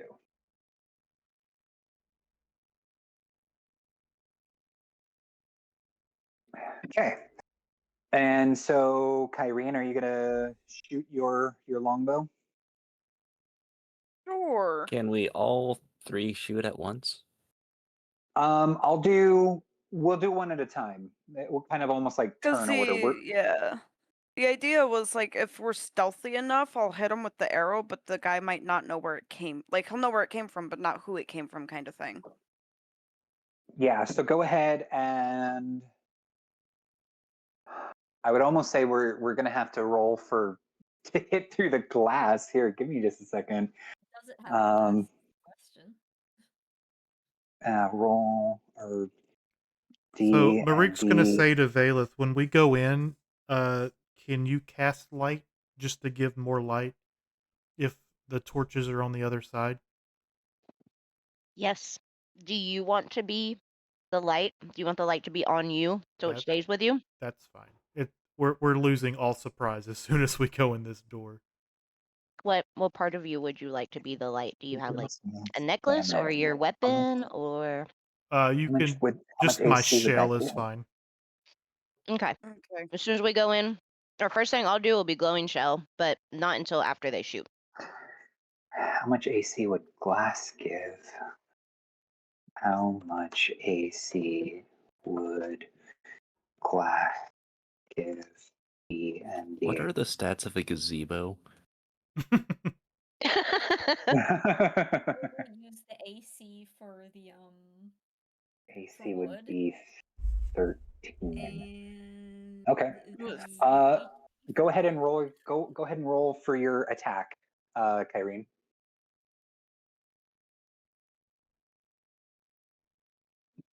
What's that? 12 plus. I couldn't read what the number was. Which number? The one you rolled? Yeah. Plus 2 to attack rolls. 20 total. Holy crud. Okay, so you shoot through the glass, and it cracks, and your arrow sails through. Now, let's see here. So 13. Sorry, I'm doing math in my head here. To roll damage. So hang on. Trying to figure out how much that would have taken off your arrow. So it does go through the glass, but it's not enough to hit. So after it's gone through the glass, it goes ping, and your arrow does go through, but it with the distance, well, not the distance, because the distance is fine. But with you having to break the glass with your arrow to get it through, it's not enough to hurt the cultist. It does hit him, and he turns around and goes, huh? And so I'm going to have you roll a stealth check. That's pretty much all I What wanted was to that do. noise? Must have been the wind. So roll a stealth check. Yeah, it fell off the table the first time. Oh no! At least it didn't fall into my shoe again. 15 plus 6 is 21. Oh wow. Okay, so he can't tell what that was, but he looks at a couple of the other people and he sends them to go and investigate. So they go. Where is my? Why am I not selecting? Why? Give me the select. Oh, did I add those to the wrong layer? Oops. Oh. I did add those to the wrong layer. Oops. Okay, so they. Fred, hold on. I'm just going to delete those and put them back on the map. So I put them on the map layer, not the token layer. So, nope, I'm still on the map. So he goes there, and he goes there, and he goes there, and these two go. Oh, that's a little close. Personal space, buddy. The other one's right on top of Ollie. It's a little close there, dude. Okay. So these two guys come to the window to look, and this is going to be a roll off here. Irene, I need you to roll stealth again, and it's going to be against their active perception. Can I give her guidance? I rolled a nat 20. Sure. Oh, all right. Never mind. Well, wait, hang on, because there's 3 of you under the tree there, though. So, Kyrene, you rolled a nat 20. That's fine. I'll give you that. But I'm also going to need a roll from Catnip and Rar at the same time for your stealth check. All right. Can I give the other one guidance then? I got an 11. Okay. So let's see here. I love that I shoot an arrow and Does it disappear. cancel out? Does it cancel out a nat 20 if I rolled a nat 1? I guess you're gonna be the scapegoat then. Is it a group Your check or nat 20 is just individual? that you shove me in front and they only see me. Oh no! The plan was just shoot and distract them and then run away anyway, so... Okay, so one of the cultists rolled a 6 and the other rolled a 17. Only these are acolytes. One of the acolyte rolled a 6, the other rolled a 17. So, who rolled the 1? Me. Tom? Yeah. So the one cultist or the one acolyte sees you. He doesn't see Kyrene. What did you roll, Alec? I got an 11. And he sees you. So they go back to this guy and report what they have seen. Okay, so our plan was once the arrow shot, we were going in. Okay, so is that the on cue? Mm-hmm. And that was the cue. Yeah. Swing, disappear. So at this moment, I would cast. No, I'm gonna wait. Are you ready? Are we going? Do you think this door's trapped in any way? I don't know. We're gonna find out. I'm gonna open up the door. Nah. That's not Vela's expertise. Depending She on wouldn't even think initiative about order, that. I'm probably gonna smash through the window. Kick You wanna down go the ahead door. and Oh, the do, window's already broken. Yep. Initiative? Yeah, so the it's fully window, broken down. one of the window panes definitely has an arrow hole through it. Okay. So are we going in? I'm hearing. Yeah, I guess I think we're- Crispy said he opens the door. I'll be right there with him. Okay. Roll initiative. Here we go. And I'm going to roll a bunch of d20s here. 15. I'll put it in Roll20 chat. That would be great. Okay. So we have an 18, a 15, a 17, a 12. Okay, we're rolling for main cultist dude. 3. Okay, hold on. Let me get everyone's numbers, and then I'll roll for the another nat 1. If it's a nat 1, you don't add your proficiency, Tom. Got it. Yeah, if it's a nat 1 or a nat 20, you don't add proficiencies. I So forgot let's about see the here. initiative bonus. It's +3, so 19. Okay, so we've got an 18 for Gwyn. We've got a 17 for Valeth. We've got a 15 for Kyrene. We've got a 12 for Maruk. And we've got a 1 for Rar. And Tom, what did you roll? Or Alec? I got a 19. 19. That's okay, perfect. So a 19 for Catnip. Now to roll for all of the peoples. So we have a 3 for main cultist dude. So 3 for him. And then we will roll for the acolytes. A 2 and a 19, which, hold on, they get any bonuses to, no, because they don't have any decks. So cultist or acolyte number 1. This guy is rolling good. 19 for acolyte. Check his dice. I'm just using Google. And then a 3. Was it, I say 3? No, a 2. A 2 for acolyte number 2.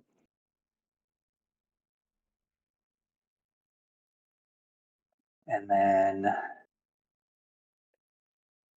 we need a roll for those other guys. Ba-doop, ba-doop. A 16 and a 9. And do they get any? They do have decks. So that would actually be a 18 and an 11. So that would be 18 for cult number 1. And an 11 would put it just after Maruk for that guy. So that would be culty number 2. Okay, do I have everyone? Catnip, Gwyn, Valeth, Kyrene, Maruk, Rar. Acolyte, culty number 1, culty number 2, acolyte number 2, main culty dude. Okay. Let's go to the top of the order. Catnip. One sec. I'm probably gonna try and shoot towards the main cultist dude. Okay, roll for AC.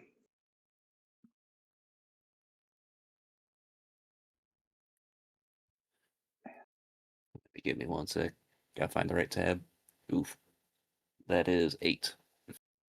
No, you.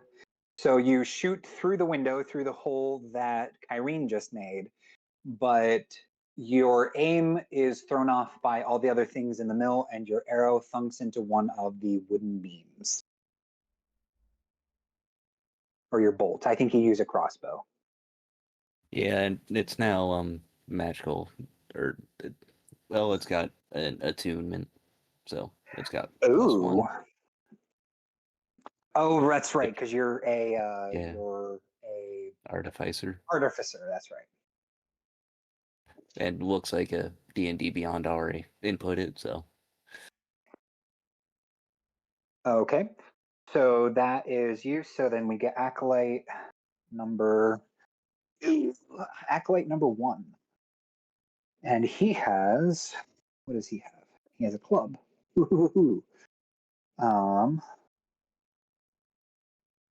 also has a few spells. Okay, so I think what acolyte number 1 is going to do is he is actually going to step in front of main culty dude, and he is going to protect him from arrows coming through the window now. And he is actually also going to cast Sanctuary on main culty dude.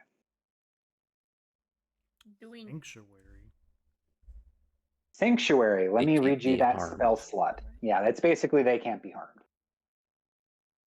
But I will read you the spell slots so that you, or the spell description. So you ward a creature against range within range against attack until a spell ends. Any creature who targets the warded creature with an attack or a harmful spell must first make a Wisdom saving throw. On a failed save, the creature must choose a new target or lose the attack or spell. This spell doesn't protect the warded creature from area effects such as the explosion or of a fireball, but if the warded creature makes an attack, casts a spell that affects an enemy or deals damage to another creature, this spell ends.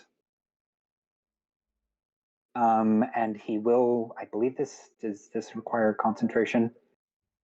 No, it doesn't. Okay, so he just casts Sanctuary on main culty dude. Okay. Gwyn. I would like to attempt to open the door in a stealthy manner. Okay, roll a stealth check. All right, stealth check. That is a 19 plus 3 for 22 stealth. Yes, you sneak in through the back door, and you also have your 30 feet of movement. So go ahead. You are currently stealthing. You're stealthing hard. All right. I assume that it's just a big empty box. Yeah, I won't worry about like telling you like furniture or whatever. Just you're in the building. Yeah, so it's Supported by wooden beams. Yeah, so I mean, it's a mill. They're Imagine what's in a mainly mill. Generic mill furniture. Generic mill number 1. Timber mill. Open the door. Am I able to open the door? You are able to open the door. It is not like locked or anything. Okay, and I step inside. Am I still sort of hidden in shadows? Yes, if it gets to the point where I feel like you need another stealth roll, I will have you do so. All right, I would like to step up to here and try and shoot Mr. Cultist man in the robe. So that's a wisdom saving throw, yes? So hang on, you ward a creature within range against attack until the spell ends. Any creature who targets the warded creature with an attack or harmful spell must first make a wisdom saving throw. Yes, so wisdom saving throw. So no proficiency in that. That is an 8. Total. Against the Acolyte. Hold on. The Acolyte has a 10. So you must target another creature. All right. So I try to aim at him, but feel mentally compelled not to. Yes, basically. I'd target the one standing, the acolyte standing, not that, whatever, the acolyte standing in front of him, the one that cast the spell, I believe. Okay, so you aim at him. Go ahead and roll for AC. Okay, and is that that's not with disadvantage, is it? No, that's just a normal. So go ahead and roll a regular d20. All right. Oof, only 9. That does not hit. So if you go to shoot him, you fire your arrow at him, and you might have just misread the range. It kind of arcs and then clatters at his feet. All right, I would like to use my bonus action to hide again. Okay, make a stealth check. Ah, the classic rogue cycle. Only an 8. You get noticed by the Acolyte and the other cultists. Do I notice that they notice me? Yes, because now they're turning to see where that arrow came from and see you. Ah, crap, I say, and use the rest of my movement speed to back out of the door. Okay, so you're using the other 10 feet of your movement to back out. Oops, wrong house. Got there, shot him. Housekeeping, I'll come back later. Yeah. That was Okay, meant for someone else. This is for you, my lord. Let's see here. Now we are on to cultist number 1. And what do we have with him? Okay, so he has, okay. So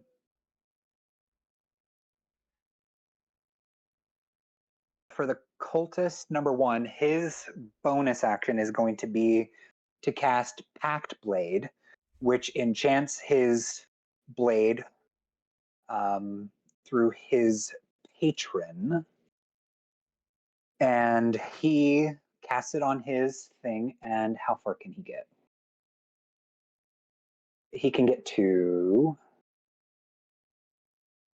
there, and tries to chase down Gwyn. Valeth. Okay, I am going to reach up and touch Maruk's shell and cast light on it. And so now your shell glows like the full moon, like a bright white light. And then I'm just gonna move a little bit and get ready to go inside, and that's my turn. Okay. Kyrene. So the window with the arrow-shaped hole. Do I still have to roll against it? If I'm still in the same spot. I mean, if you want to thread the needle, but no, hang on. Catnip already shot through the window, so we'll just say the window's pretty shattered at this. Okay. So for my bonus action, the acolyte that is standing in front of the main cult guy, I am going to cast Hunter's Mark on. Okay. And that's just the ranger spell that allows you to target better. Mark it as your quarry. Until it ends, you deal an extra 1d6 damage to the target whenever you hit it and have advantage on any perception or survival check you make to find it. If the target drops to 0 hit points before the spell ends, you can use a bonus action on a subsequent turn to mark a new creature. Okay. Thank you for the reminder. Go ahead, and he's now marked. Because I don't think there's any I do saving more against damage. that. No. And then I'm going to shoot him. Okay, roll for AC.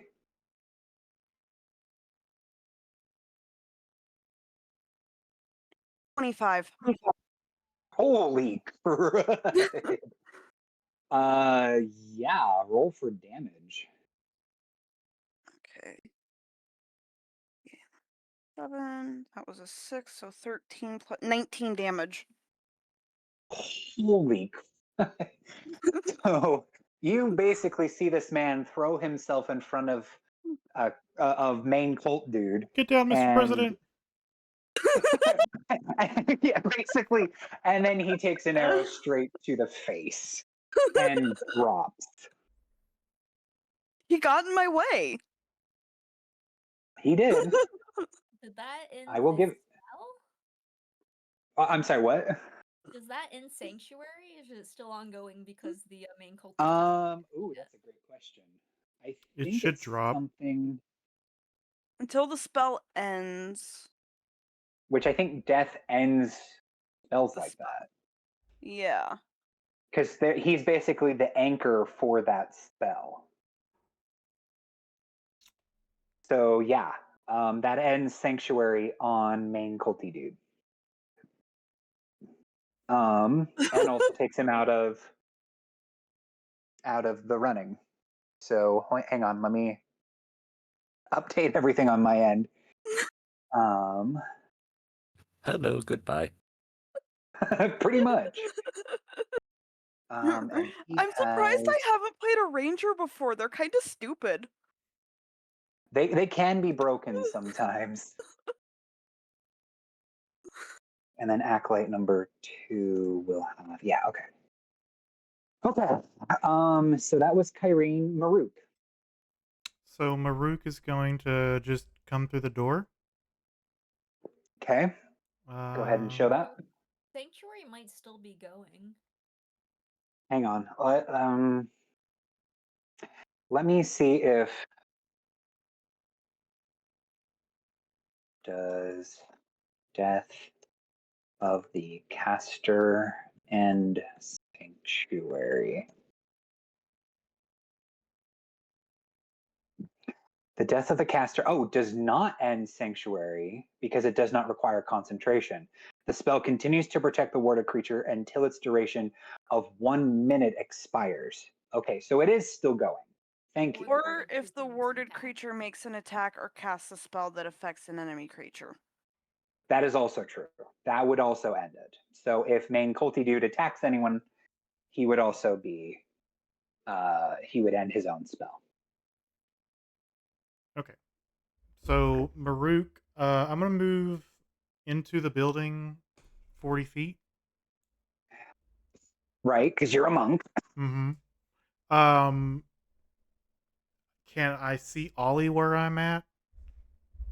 You can. Okay. Does he look like he's in immediate danger, or are they just kind of around him? They are currently around him. The main culty dude is still doing his chanting. He's not dead yet. It's not like he's been cut or hurt or whatever, but you can see that the main culty dude is chanting. And in fact, Maruk, please roll a perception check. Perception 4. Never mind. Okay. Is that your turn? No. I mean, but like, would I assume, like you said, you're still doing the chanting, and you said he's hurt? You can tell he's kind of been hit upside the head, in order to be kidnapped. Okay. But other than that, he's not like bleeding profusely or whatever. All right. I want to bonus action Step of the Wind. Okay. Do you have that as a level 2? I thought that was level 3. No. I do have Step of the Wind, Flurry of Blows, all that at level 2. Oh. Okay, and how many key points do you have? I have 2. Okay, At go level ahead 2. and so you get your another 40 feet. Yes. But I would almost also dash as my action and put myself in between the cult leader and Ollie. Okay, so you moved, action, bonus action. Okay, yeah, so dash gives you 80, step of the wind gives you 40, so that's 120. Yeah, okay. But that's all you can do. That is all I can do. Okay. And kind of just like so- take a defensive posture over Ollie. Okay, so the main cultist dude, and now that you're up close, I will give you perception at advantage. So go ahead and roll that again. 16. So as you can see him kind of moving and waving his arms, you can see a serpent tattoo on his left arm. Okay. Did we ever get his name from Sister what's her face?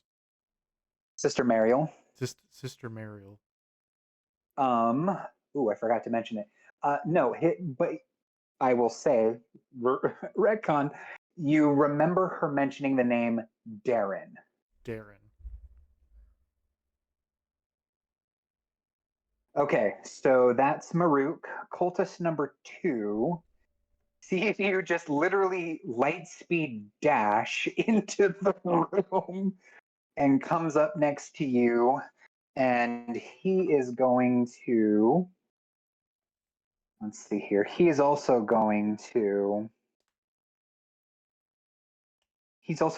use his bonus action to cast Pack Blade on his sword, and then he is going to roll to attack. So that is a 15 plus. Does a 19 hit? Yes. Okay, so that's a 1d8. For 4 damage. Oh, plus some necrotic damage. So let's see here, 4, 8, 9 damage to you. Okay.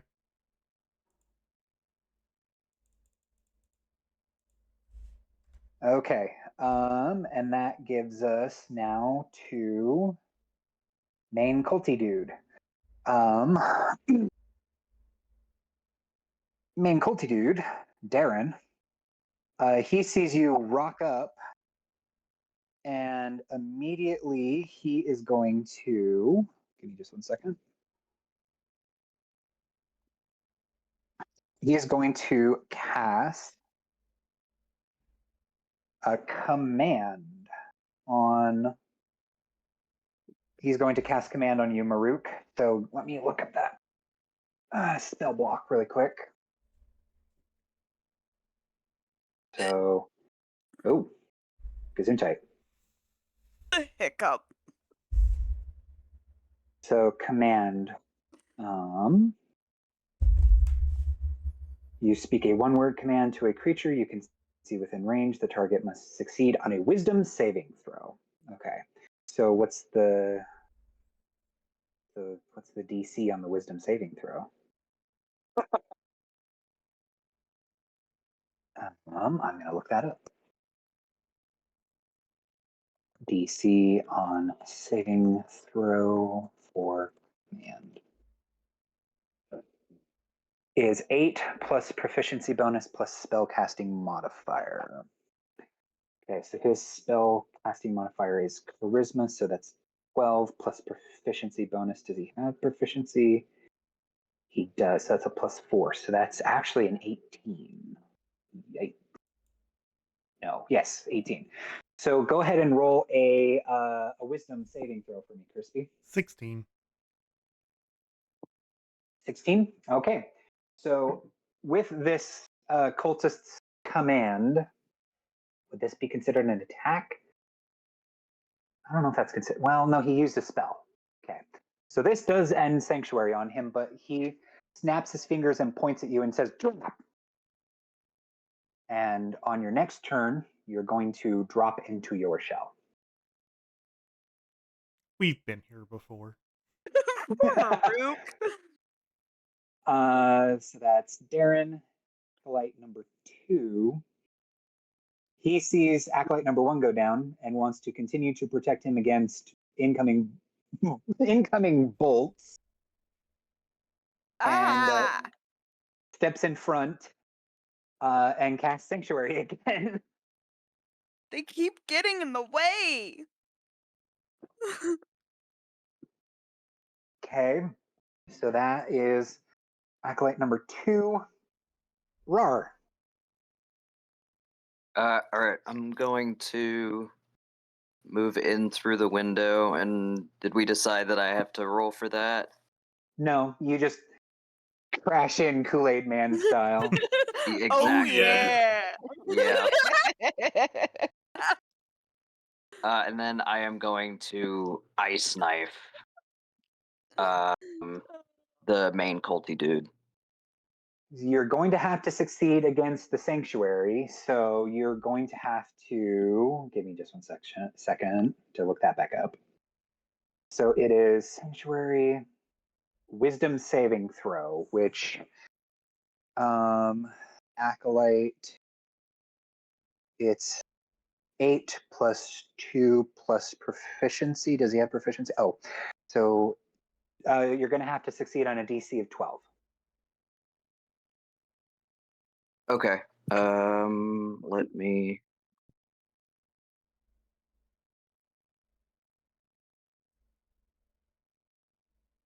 Sorry, my thing is being a little bit slow.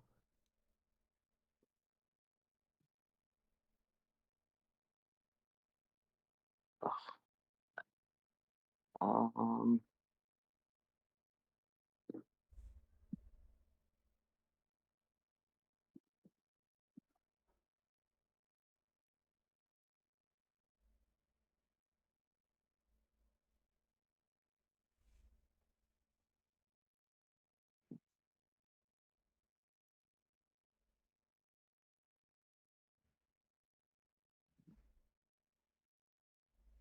Okay. Sorry. Yeah, that is a 16. Okay, so that does succeed. So roll for AC.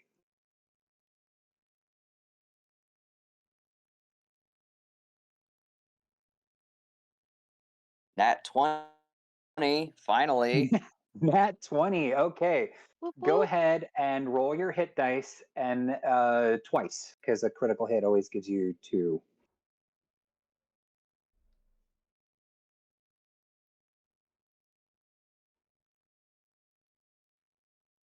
All right, that is 15. Okay, so he gets hit with this. Was it ice knife? Yes. So he gets hit with the ice knife. The floor underneath him becomes slick with ice. So I think he needs to roll a dex save on that. Does he not? Creatures within 5 feet of him need to roll a dex save. Oh wow. Okay, so that I think would unfortunately be... that does include my turtle friend. Yeah. So Crispy, roll a dex save. And what's the DC on that? My DC is 14. Okay, so Oh, hold on. Darren stays up. Let me re-roll that. I had my shell defense on, or already. Dex save of 10. So you go down. Darren stays up. Acolyte goes down. Other culty dude falls as well. But on their turn, They don't take the same. They don't take the D10 damage. If they fail their dex save, they take a different amount of damage. Okay, so how much are they taking? The people around are taking 10. Okay. 10 if they fail. Okay. So I think if they succeed, they don't take anything. Okay, so wait, hold on. Let me see what they rolled here. Okay, so wait, hang on. So Acolyte Acolyte number 2 did not, or he did succeed. He doesn't take any damage. Culty dude number 1 does take, and he takes 10. Yeah. Okay. Got it. And he's knocked prone. And Darren also saved, but he got hit. So he already took his damage. Yes, he already took it. Okay. And Maruk didn't, and does he take 10? Yeah, if he missed his deck save, he does. It's Hey, Maruk, how are you looking? fine. How Come are on. you looking HP wise? Not great. Okay. So that's Rar. Back up to the top of the order is Catnip, but before Catnip, before you can go, I am going to. So you're carrying this book. You feel it get a little bit warmer than usual, and then you can see the acolyte that's protecting Darren kind of clutch his head as he takes. Give me just 1 second. It's a D6. He takes 2 psychic damage. And you hear in your mind from the book, I didn't like them either. Well, it seems that the book and I agree on one thing. At least. And now it's your turn. I'm gonna move closer to the window. Okay, take your movement. Move in or move to? Are you gonna Kool-Aid man as well? I'm thinking about going in as well. Okay, so I mean it's a window, so you're gonna have to climb up over because you're 2 feet. But I won't penalize you. Okay, I think that should be a good shot there. Except I'll move one more left. Okay. And then take a shot at the acolyte. Okay, roll for AC.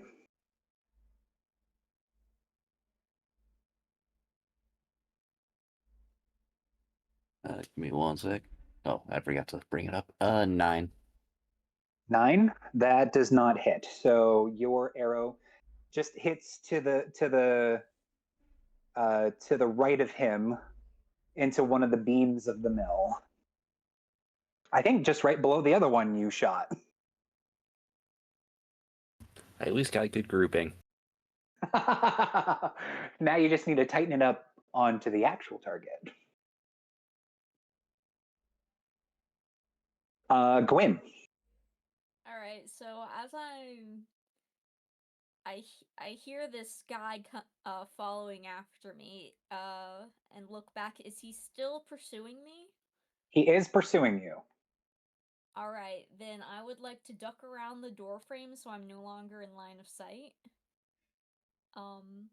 Use my bonus action to hide and do a ready action to attack him when he comes through the door. Okay, so you're just around the corner from the door and you're readying an action. Yes, and I would like to use my bonus action to try and hide so I would be able to get advantage Okay. on that. Well, I guess on his turn, then it would just be rolling your stealth check. Well, I want to hide now. I mean, I can do it now or when it's his turn. I think he's right after me anyway, so. He is right after you.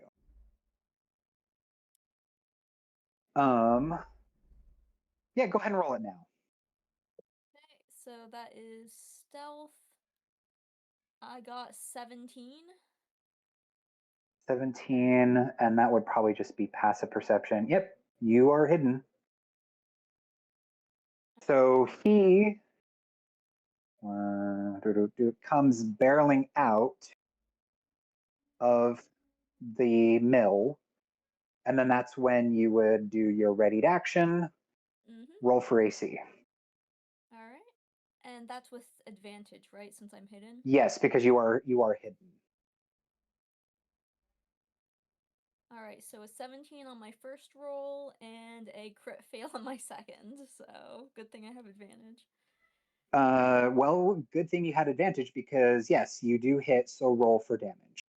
All right, so that is 1d6 plus 3. That's 6 damage, and then sneak attack would give me. Let's see, another 3 damage. So 9 damage total piercing. 9 damage. Okay, perfect.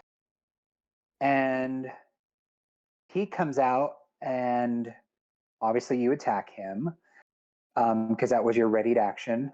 And he does not like that, obviously, and rolls to attack you. So, because he hasn't taken his action yet. Does a 19 hit? A 19 absolutely hits.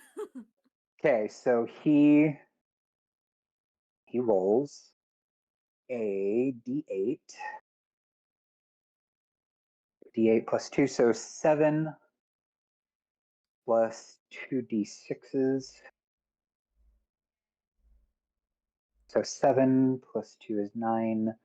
12 damage. 12 damage? Jeez, okay, I got a whopping 3 HP left. Youch. Okay, and then so that's cultist number 1, Valeth. All right, I'm gonna go in. I'm gonna move Okay. to my full movement, 30 feet, and then I am gonna cast. I'm gonna cast Chaos Bolt on Chaos Bolt. Yes, it's one of my new sorcerer spells, first level. So at the Okay. acolyte guy, and okay, this is a roll to hit, which is. Oh, thank God. Okay, I rolled a 19 plus 6, so 25 to hit. You hit. Okay, and then the damage is interesting. Okay, I got a 1 and a 1. So that means it is going to be 2 acid damage, plus 1d6. It's a weird spell. I know, I'm reading it right now. Yeah, but I rolled a double 1, so that's going to make it fun. Okay, so the 2 acid damage plus 5. And then because I rolled. Stop. He's dead. Okay, You melt okay. him. Just Thank melts. you. Yes. Stop, Just stop, melt it. it's already Yes. dead. But because I rolled 2 1s, I got the same thing on those dice. I can move. The I chaotic can energy get a leaps from the different target. creature. Yeah. So I'm gonna get this other person in the back by Maruk. The other culty dude. Yes, so that's another roll to hit. Okay, AC. Okay. That is another 19. Oh, my digital dice are so good tonight. So 25. Okay, that definitely hits. Roll for damage. Okay. And then that is going to be. Okay, that's going to be 7 psychic damage, but they were not the Holy same. crap. Plus the d6. Plus a d6. So he's taking even more damage. Yeah. Okay, that is just one more. Okay. So acolyte number 2 dissolves into a puddle of goo. Cultist number 2 grabs his head as the worst mental pain he's ever felt, rips through him, but he is still standing. Nice. Okay. That was a really good use of a first level spell slot. That was a really good first level spell.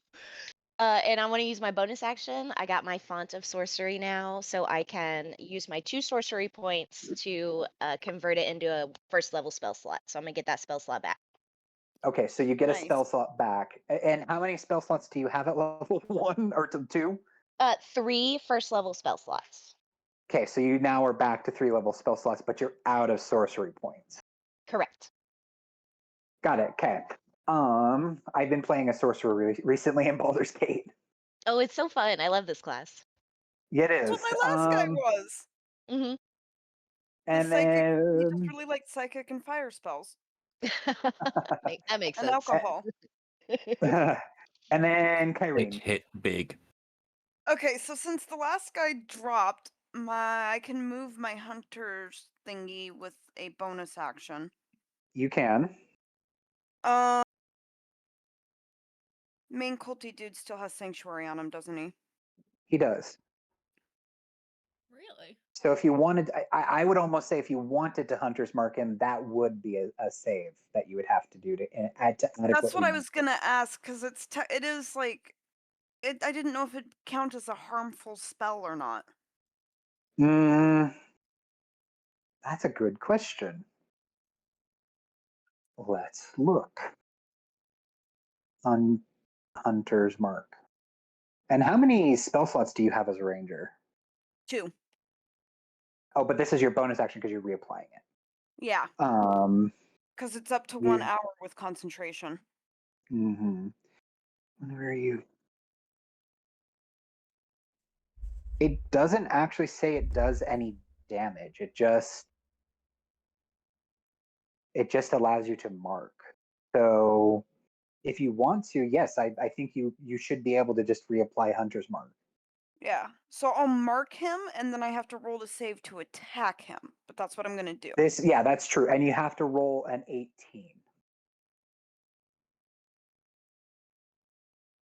Find my wisdom's. Let's see what happens. It's a wisdom save, right? It is a wisdom save. Which isn't the ranger's spell casting ability through wisdom? Yeah. Okay, so you should. Hopefully you hit. Well, I hit a 21. Yes, so roll for AC.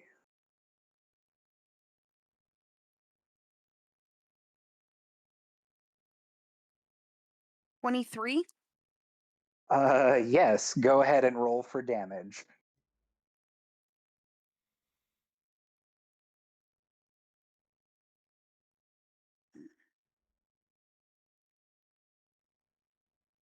$19. Holy crud. Oh, hold on, let me do some math. Okay, wow. Rar. No, hang on, Maruk. Maruk, you drop. All right. Cultist number 2. Cultist number 2 sees Maruk drop, and he now steps in front of Darren. And what can he do? So he sees Tom, and he is also going to roll, or he's also going to use command on Tom, which is a. So Tom, I'm going to need you to roll a wisdom saving throw with a DC of 12. All right.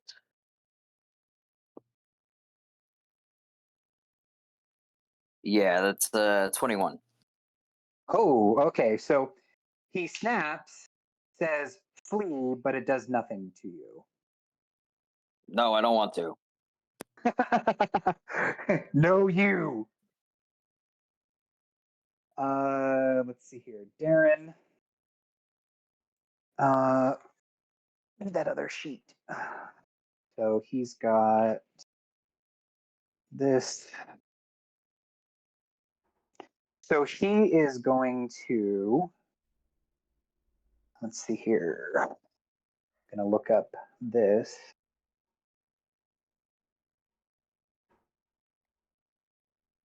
And that is a wisdom saving throw.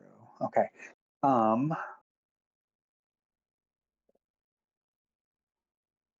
So he's going to turn towards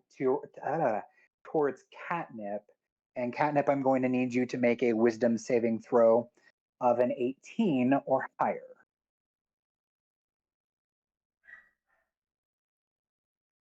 Give me one so I can go find the right one.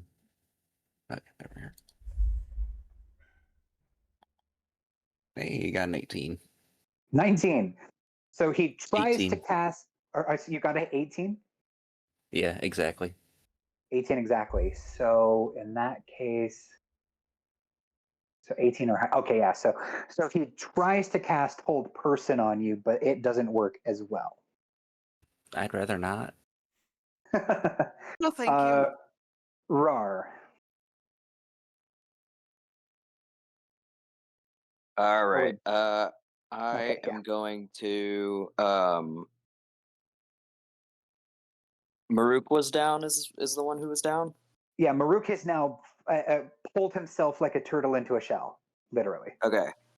I am going to give him 1d6 of HP because I am a Circle of Dreams druid. So he gets 2 hit points and he also gets 1 temporary hit point. Oh boy, 3 whole hit points. Well, not even, more like 3.5. Okay. I'll take it. That was my Oh, that go was ahead, my sorry. bonus action. And then for my action, I'm going to wild shape into an elk. Ooh, okay. Catnip. Yeah. I'm probably gonna just try and shoot at the other person. Okay, roll for AC.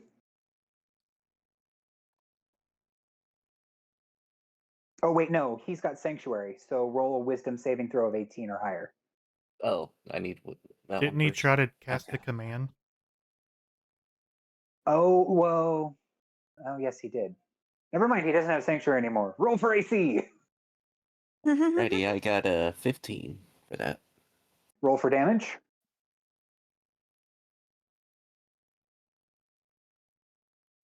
That is 6. 6. Okay. Glenn. All right. So, how healthy is this guy looking? The one in front of you, the one who's chasing you. Mm-hmm. You hit him, and he definitely did not enjoy that, but he's still pretty healthy. Jeez. All right. I'm gonna use my bonus action to disengage, Okay. and my action to sprint. To action to dash. Yeah, dash. So you get 60 feet. Yeah, so that'll be 55 to that corner. And then 5 around the other corner. Yep, and then 5 right around. Okay. Cultist number 1. Let's see here. What does he have?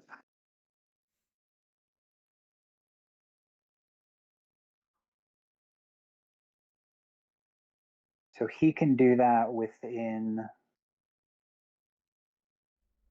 30 feet. So that is within that. So the cultist is going to cast a spiritual weapon.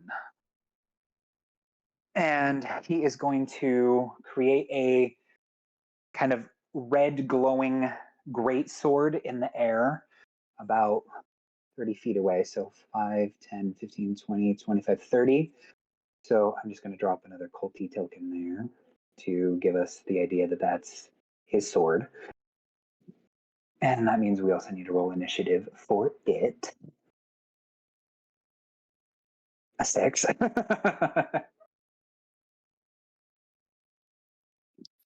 So 6 for spirit weapon. So that's not going to go anytime soon. And then he also tries to get closer to you, so he moves his 30 feet. Okay, so that's his turn. Valeth.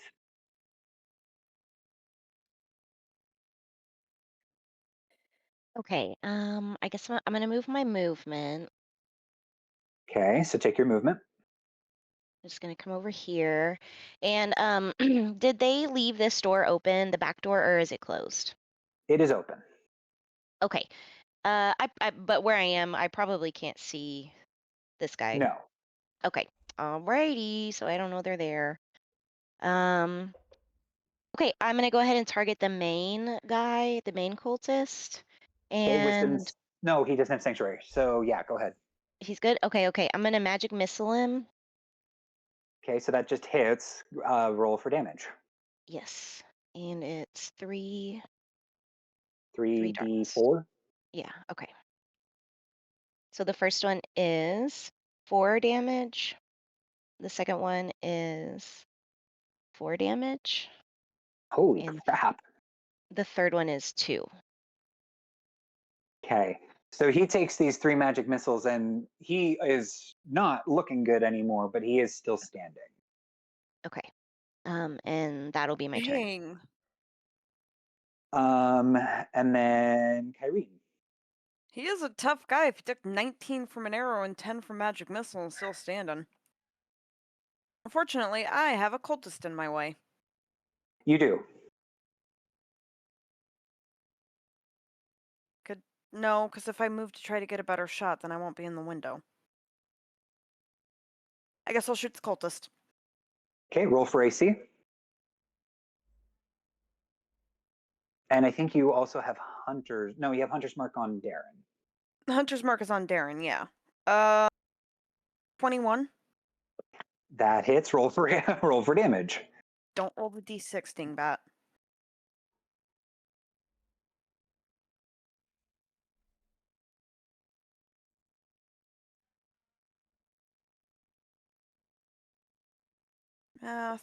Math. What is it without the... Oh, 12. Oh wow. Okay. So 12. So your arrow thunks into his shoulder and he gasps in pain but is still standing. I'm still gonna stay in the tree. Under the tree. Okay. Whatever. I'm not moving. Now we have spirit weapon, and that's gonna move 1, 2, 3, 4. It's gonna move to attack Gwyn and roll. Hold on, I gotta look at the spirit weapon. Thought spirit weapon was moved by the person who cast it as a bonus action. Yes, but it also acts in its own kind of way. It has its own turn and initiative, and et cetera, et cetera. So it's almost treated like it's its own entity in a sense. You create a floating spectral weapon within range that lasts for the duration or until you cast a spell again. When you cast a spell, you make a melee spell attack against a creature within 5 feet of the weapon, or melee. So that's a +4. So Gwyn does a 13 hit? A 13 does not hit, thank goodness. Does not hit. Okay, good. So that's the spirit weapon. Now we have Darren and oh wait, no, hang on. Did I skip someone? Wait, Darren's the boss. I think you skipped me, but I did skip you. I'm sorry. So you need to make a wisdom saving throw against command. I thought command was only for 1 turn. You're gonna make me look stuff up again. I could be wrong. Command. The spell has no effect if the target is undead.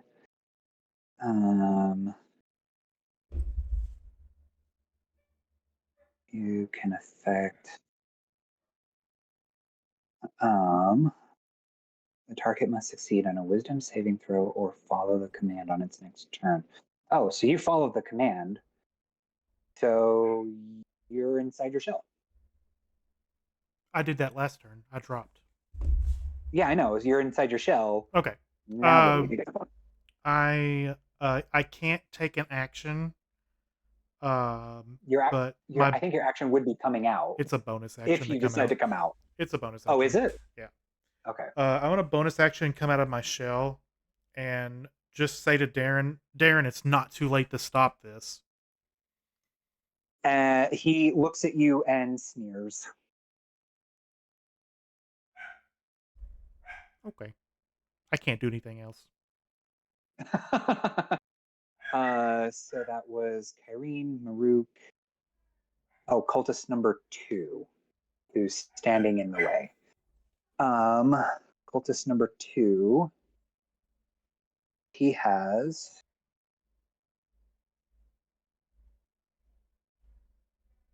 So he is going to try. So he already did his. No, Darren did his hold person. So he's going to try and hold Rar again. So I need Tom. I need you to make a wisdom saving throw of. I think it's 12. Yeah, 12. 12 or higher. 15. Okay, so he snaps his fingers, tries to hold you in place, but you resist. Spirit weapon already moved because I got that all way out of whack. Darren, what does he have? So he's got.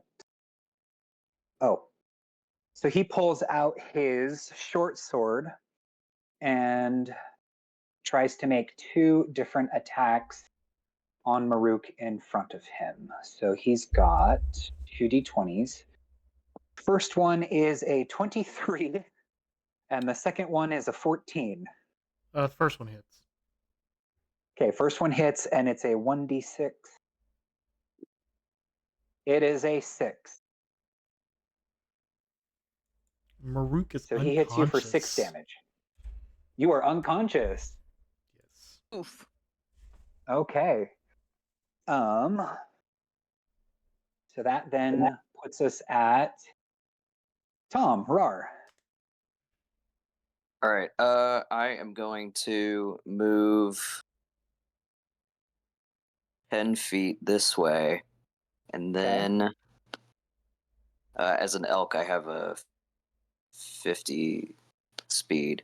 I'm gonna charge him this way, so that I'm in a straight line, and ram attack him. Okay, roll for AC.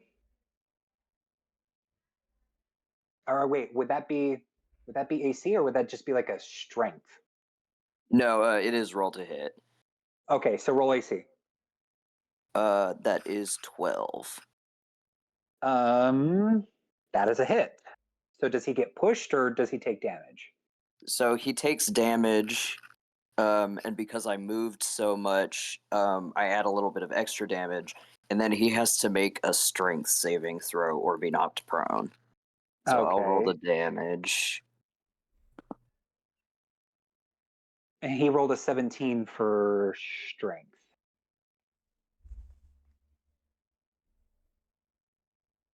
Okay, that's 9 damage, and he makes the strength save, so he doesn't go prone. Well, that's okay. You gored him anyway. Nice. And he is out of the fight. Catnip. Well,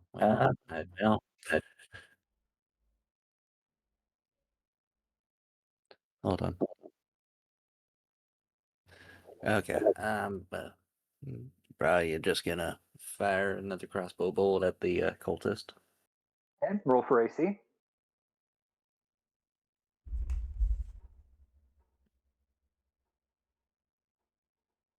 That is 21. Roll for damage. And damage is 10. Wow. Okay. So finally, you get a shot off on this guy, and it hits him in the stomach, and he is not looking good, but still standing. And so that means we go back to Gwyn. All right. So I don't know if this is this is something that I guess this is too much of a meta question, but I'll ask it anyways. Would I risk opportunity attack from the sword? You would if you did not disengage. I don't have the HP to risk that, so I am going to disengage and dash again. Okay. So take your 60.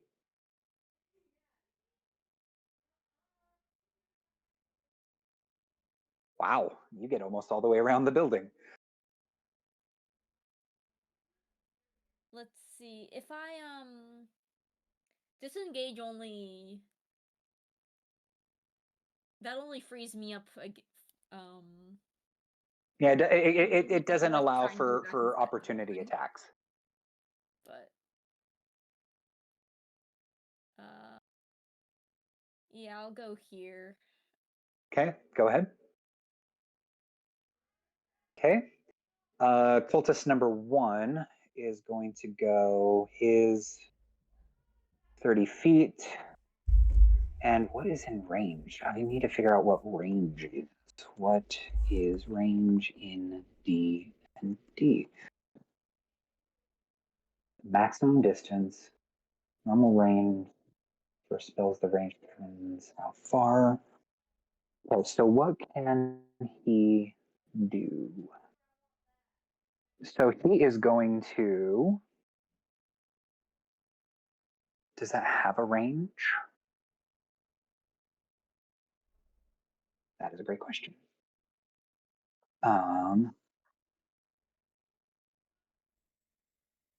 See within range. Okay, but what is range?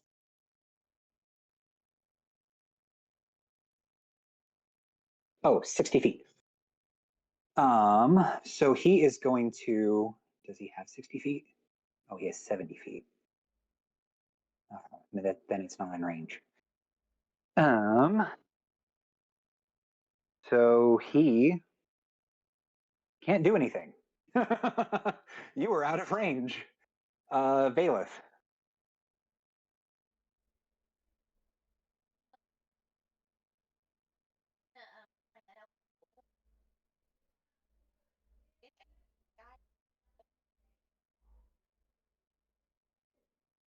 Huh?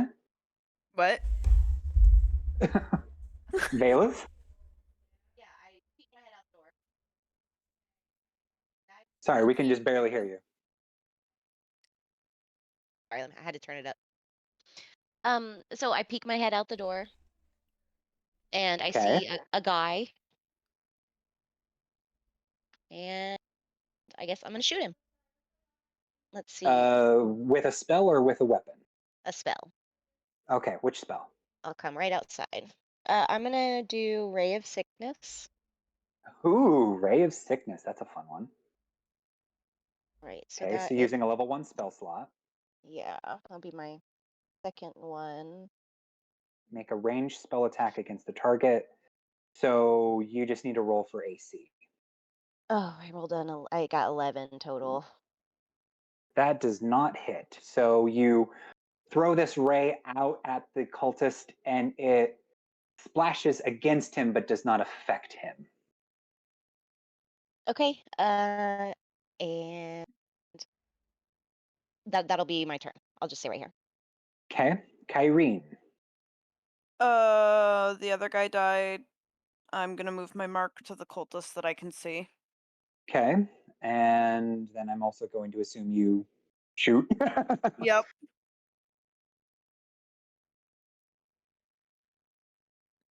$22. Okay, roll. Yep, that hits. Go ahead and roll for damage. And at this point, I'm pretty sure he's dead. Yeah, because that's 18 damage that I just rolled. Yes, he is. So your arrow flies out from the tree, flies through the broken window, and nails him right in the middle of the forehead. That's dope. I like that. Hey, Maruk, you need to make a saving throw for me, my friend. 15.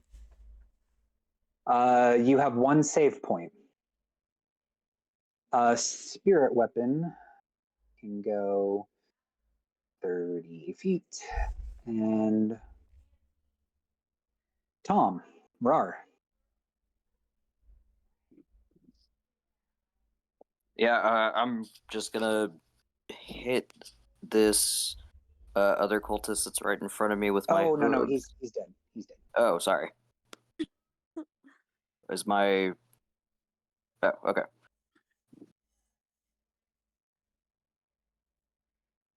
All right, then I think I'm just gonna move.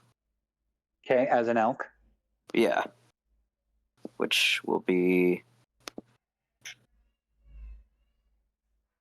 I mean, you do have Maruk right in front of you, who is on death's door. I will remind you. I don't have any healing I can do as an elk. Oh, that's true. You're fine.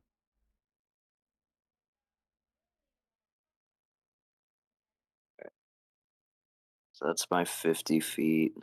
Just charging Okay. through the hallways. Through the middle. Catnip. Give me 1 second.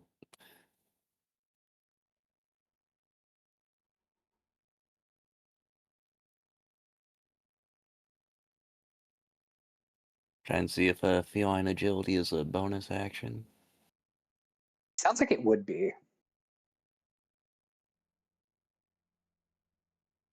It says when you move on your turn in combat, you can double your speed until the end of the turn. Once you use this trait, you can't use it again until you move 0 feet on one of your turns. I think that sounds like a bonus action to me. Alrighty, I'll use that up. Beyond it will say I'm sorry, say again? bonus actions. Although it's up to the DM really, so. So feline agility 5e. Your reflexes when you move.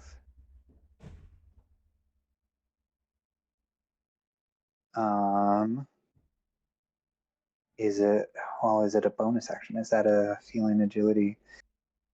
Is feline agility a bonus action? It is not an action or a bonus action. It's just an innate ability that can be used by your character. So you have both an action and bonus action. It's just movement.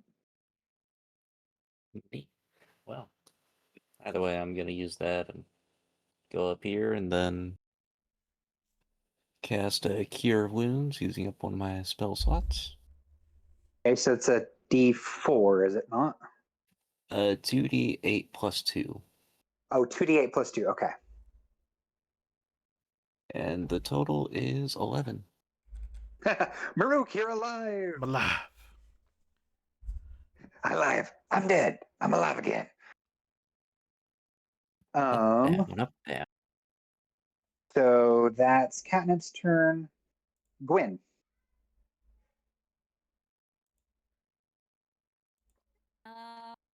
Let's We're see, playing I Ring got Around the that. Rosie here.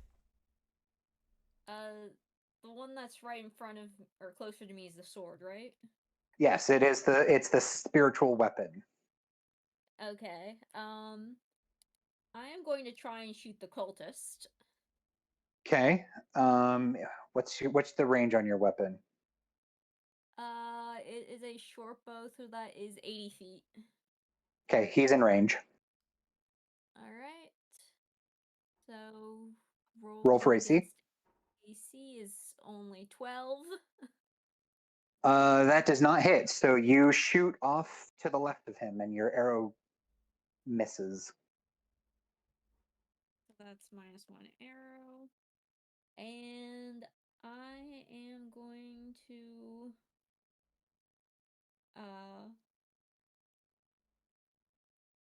I'm going to use wait, I was at that corner, right?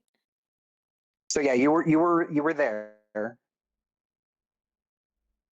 So So I'm going to use normal movement speed To go to the door. go through the door. Yeah. You know what? Okay. I'm gonna use that bonus action for dash to get that extra 30 feet. So Extra I'm not 30? moving anymore. So I'm dashing up here. Okay. We are playing Ring Around the Rosie.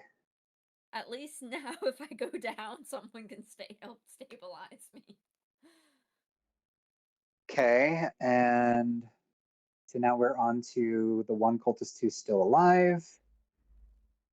And he wasn't in range before. So now, Valeth, I need you to roll a wisdom saving throw of 12 or more. Okay. Wisdom save. Wisdom, yes.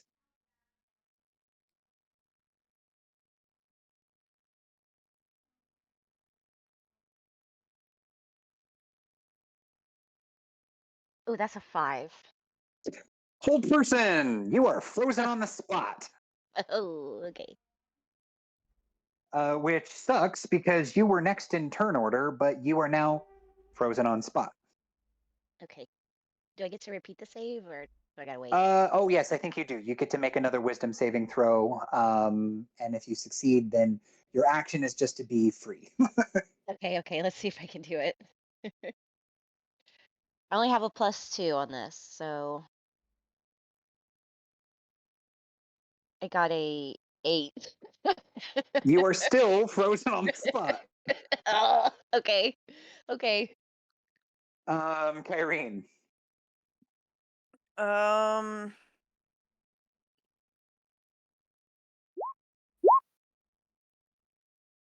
could move, but I wouldn't see anything. Who's rolling? Oh.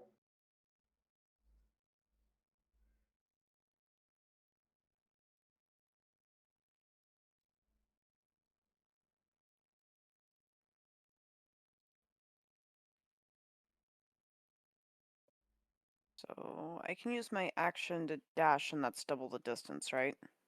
Yeah, you'd get 60. Sure. I'll jump out of the tree and run. Okay. I won't make you like roll acrobatics or whatever.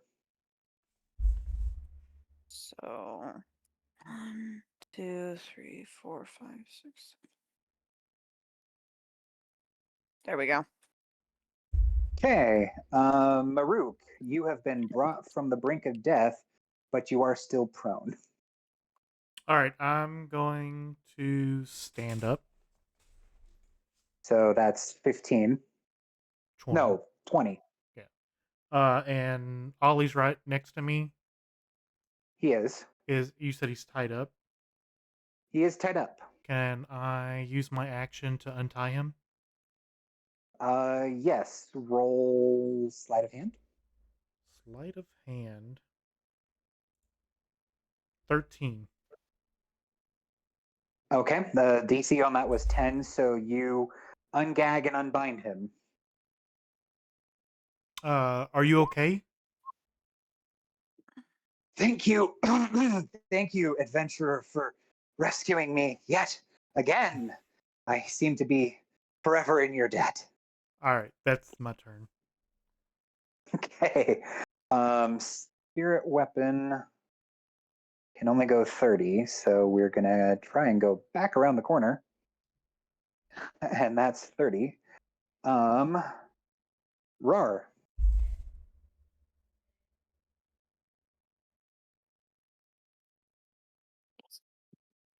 I think I'm just going to move again towards. Is this? Sorry, hold on. Is this back here that Valeth is at? Is that another door? Yes, so that is another door. Got it. Okay. I'm gonna go up there then. Okay. With 25 feet. There we go. And then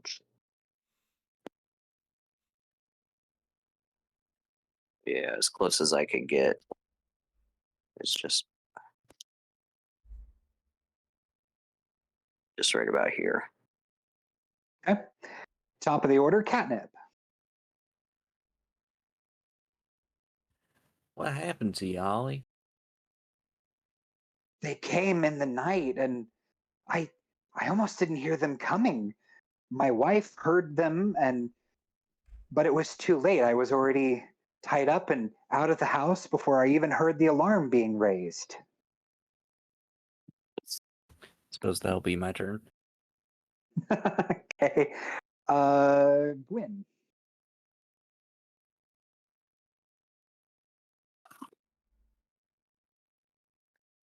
Oh, is it my turn again already? Wow. It is. We've only got one cultist left, so the turn order tends to go a little fast. That is true. Well, I will, I guess yeah, I'll head to the door and just sort of stop. Okay. So take your movement. Here. Okay. Cultist number 1. He's got.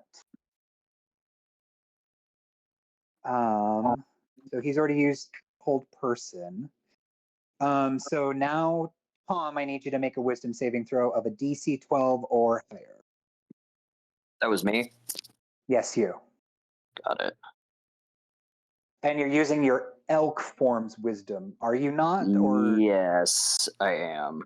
Which is lower, unfortunately. That's a 15. so he tries to snap and command you to flee, but it does not work.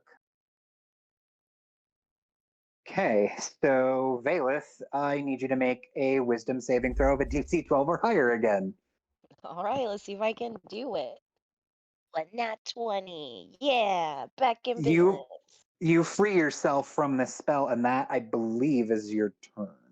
Yeah, I don't have a bonus action. No, yeah, you don't have a bonus action. Yeah. So yeah, that you make the saving throw. That's your action, Kyrene. I make another mad dash. Okay, 60 feet. So that is your action and your movement.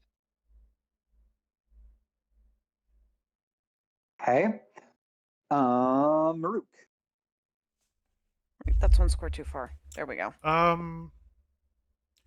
I'll ask Ollie, why did they come after you again? The only thing I can think of is because the cult knew of me before, and word must have traveled. I don't know. Otherwise, I think it's maybe I just saw too much. Okay, that's it. Well, is he like hurt, like wounded any? I mean, he had a blow to the head, but it's not like it's actively bleeding. So I don't need He's to got use a little bit like of a healer's kit and pulp. Treat it. Roll a medicine check for me. Roll a medicine check. All right. 23. You wipe the blood from his head, and you can see it's just a small contusion that can be easily patched up, maybe with a small poultice. Okay, that's my turn. Okay, spirit weapon can move 30. And it is going to try to attack Tom in his elk form. Tom, what is your AC? My AC is 10. Well, that's okay. It rolled an 8. Nice. And then that is you, Tom. I'm gonna hit him with my hooves. Hit the spiritual weapon. Oh, is that Or what that hit- thing is? Yeah. Yeah, that's a spiritual weapon. I mean, can I attack it? You can attack it. It does have hit points. But also, I if- looked up. Spiritual weapon doesn't give up opportunity attacks. I was Oh, just it about to doesn't? ask No. that. It doesn't, because it's Awesome. Oh, okay. it's supposed to be moved on the cleric's bonus action, and it's Oh, on the considered cultists. and it's the cultist's action to attack with the spiritual weapon. It's not its own entity. Well, Baldur's Gate lied to me then. Yeah. I've been I'm playing just gonna Baldur's run Gate right rules. past it then. Okay, run right past it, and is that I'm gonna a hit charge him attack? with my hooves. Okay. Actually, yes, it will be a charge because I did move more than 20 feet. Okay, roll for AC then. That one. You just get right up in his face and Mhm. slip on some mud. I won't make you like go prone or anything. You didn't hit. Yeah. Catnip. Well, seems that they've been gone for a while. We should probably check on them. So I'm gonna move a bit closer. You're gonna to 'em. mosey. Yeah. Are there any windows I could see out from this way? There could be a window like here, but I don't think if you move your 30, you'd be at the angle to see them, unless you like dash. I do have the feline agility again since I didn't move last Oh, turn. that's right. No, that's right. Okay, so does that mean you get how many feet do you get? It would be 60. Okay. Okay, go ahead and take your movement, Since it would just and I'll see if you'd be double. at the angle. Yeah, go right ahead.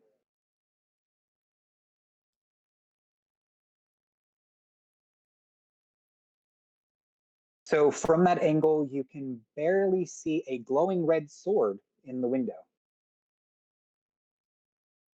I suppose I can shoot at the sword since that's the only shot Sure. I got.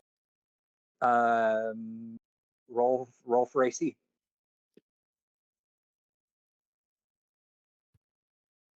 That is 23. Roll for damage.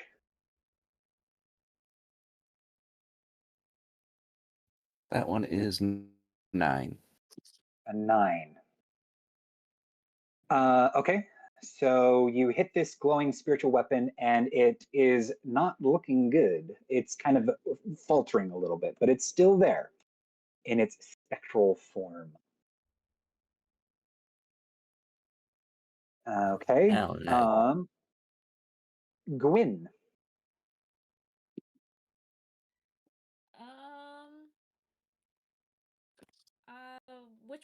Which one's the cultist again? The cultist is the one by Tom. Okay, well, I'll step out and if I move here, can I get a shot at him, or is Tom in the way? I don't want to risk hitting him. Tom would be in the way. Honestly, you can hit me. Because if you do, all you would do is force him back to his human form. Yeah, it's not that big a deal. It's half movement to move through an ally space, right? Yeah, so you would take 10 to move through Valeth. Okay, so 10, 15, 20, 10.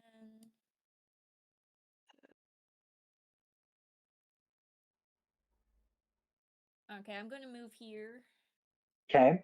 If you do that, I'm going to say that the shot is slightly obstructed, so it's going to give the cultist a little bit more to AC. So if you're going to shoot, roll for AC.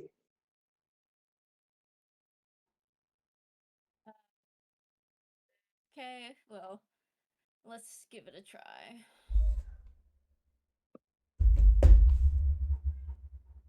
15. Holy crap, that still hits. So roll for damage. And I think I would also have advantage, right? Only if you were doing a sneak ranged attack. Well, she would, I think, have advantage because Roar is flanking. Flanking actually only applies to melee, but Oh, okay. this is still applicable for the sneak attack requirements. So that is 4 piercing damage plus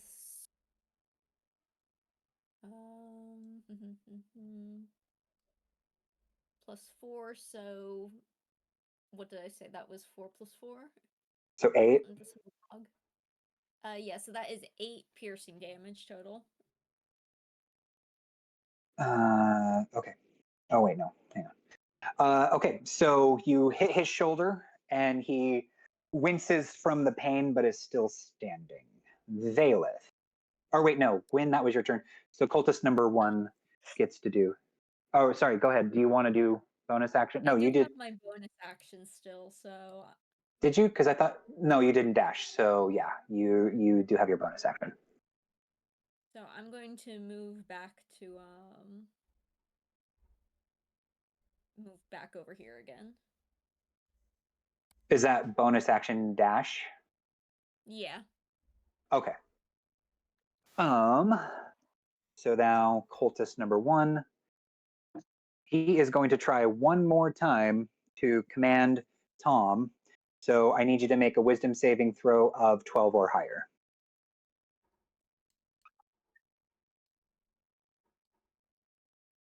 All right. Sorry. 7. He commands you to flee. On your turn, you will flee. All right. Valeth. Okay. Oh wait, no. He uses his. He will use his bonus action to get a little closer with his spiritual weapon. There we go. Valeth. All right. Would just like to move. Okay. Go ahead and take your movement then. Guess I'm gonna come over here by the tree. Okay. And can I shoot at this guy that Tom is engaged with? Yes, but over it's there? going to be through the tree, so I'm going to say that it's going to give him a little extra AC if you do so. But what if it's magic missile? Then yes, go right ahead. Okay, this is my last spell slot. So Right, because you've already used. Yeah, okay. Because you yeah. used Ray of Sickness, Magic Missile, Magic Missile again. Yeah, okay. Okay, so that is first one is 2, and the second one is 2, and then the last one is 3. Okay, so he takes these magic missiles. He's certainly not looking good, but he is still standing. And with that, I gotta dip. I gotta get to my movie. So y'all just finish up, and I'll watch the rest of it on stream without me. Okay? Okay. Thanks for coming, Gailey. Yeah, y'all have fun. Bye. Thank you. Have Yeah, fun out bye. there. Bye. Kyrene. I will reapply my hunter's mark and then shoot him. Okay, roll for AC. 20? Roll for damage. Do not fall off the desk, thank you. Now where did you go? Shit. Uh-oh. Heck did you bounce to, dude? Hey, suddenly there's a die under my desk. Teleporting.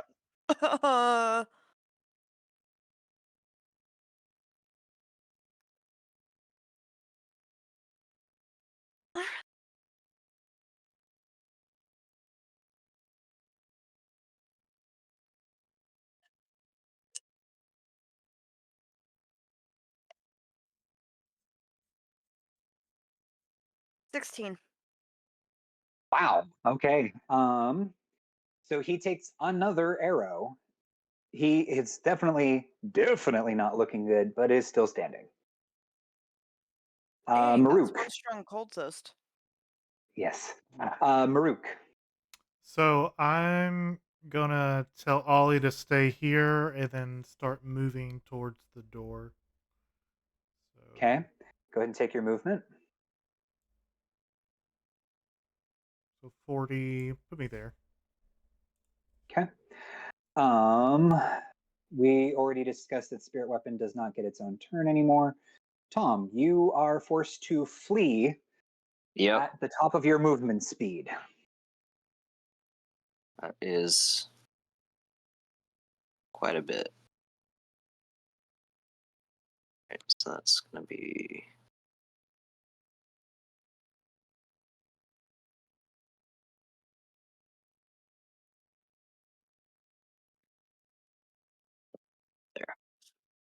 Okay. Catnip. I guess I'll shoot at the spiritual weapon again. Okay, roll for AC.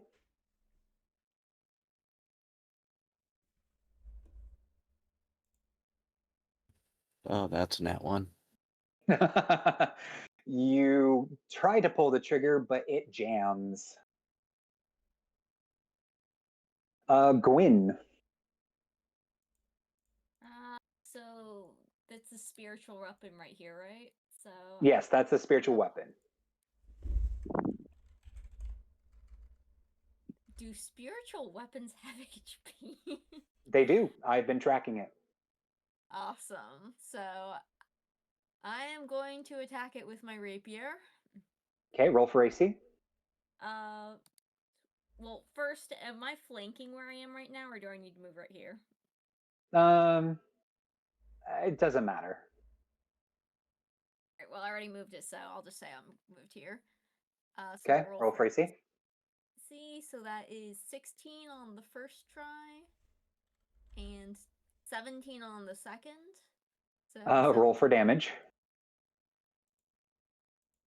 Alright. That is 7 plus 4, so that is 11 piercing damage. Okay, the spirit weapon fizzles out of existence. I Dang. cheer. Yes! And then, so do you do any bonus actions or? That'll be it. Okay. So within range, yep. Okay. So cultist is going to use cantrip, Eldritch Blast. Crackling energy streaks towards a creature within range. Make a ranged spell attack against the target. On a hit, the target takes 1d10. In a minute. Okay, so Tom, what's your AC? It's 10. He rolled a 12. So you take 1d10 of damage. Nice. You take 5 damage. Okay. How much hit points does the elk have? That's what I'm looking at. I think it's 10. Okay. I'm going to that tab.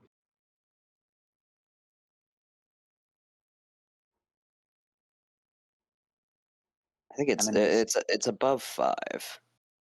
Right.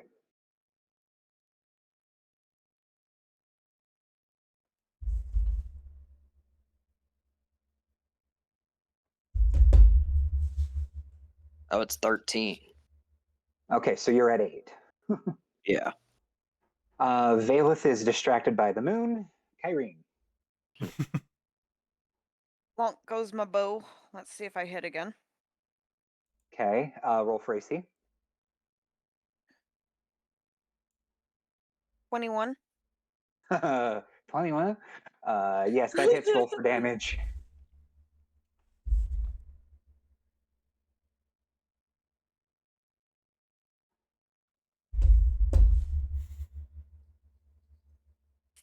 $15. Your arrow skewers him through the neck. He gurgles and falls. Yay! And with that, encounter over. Ba-da-da-da-da-da-da-da. Yeah. Okay, congrats, guys. That is that.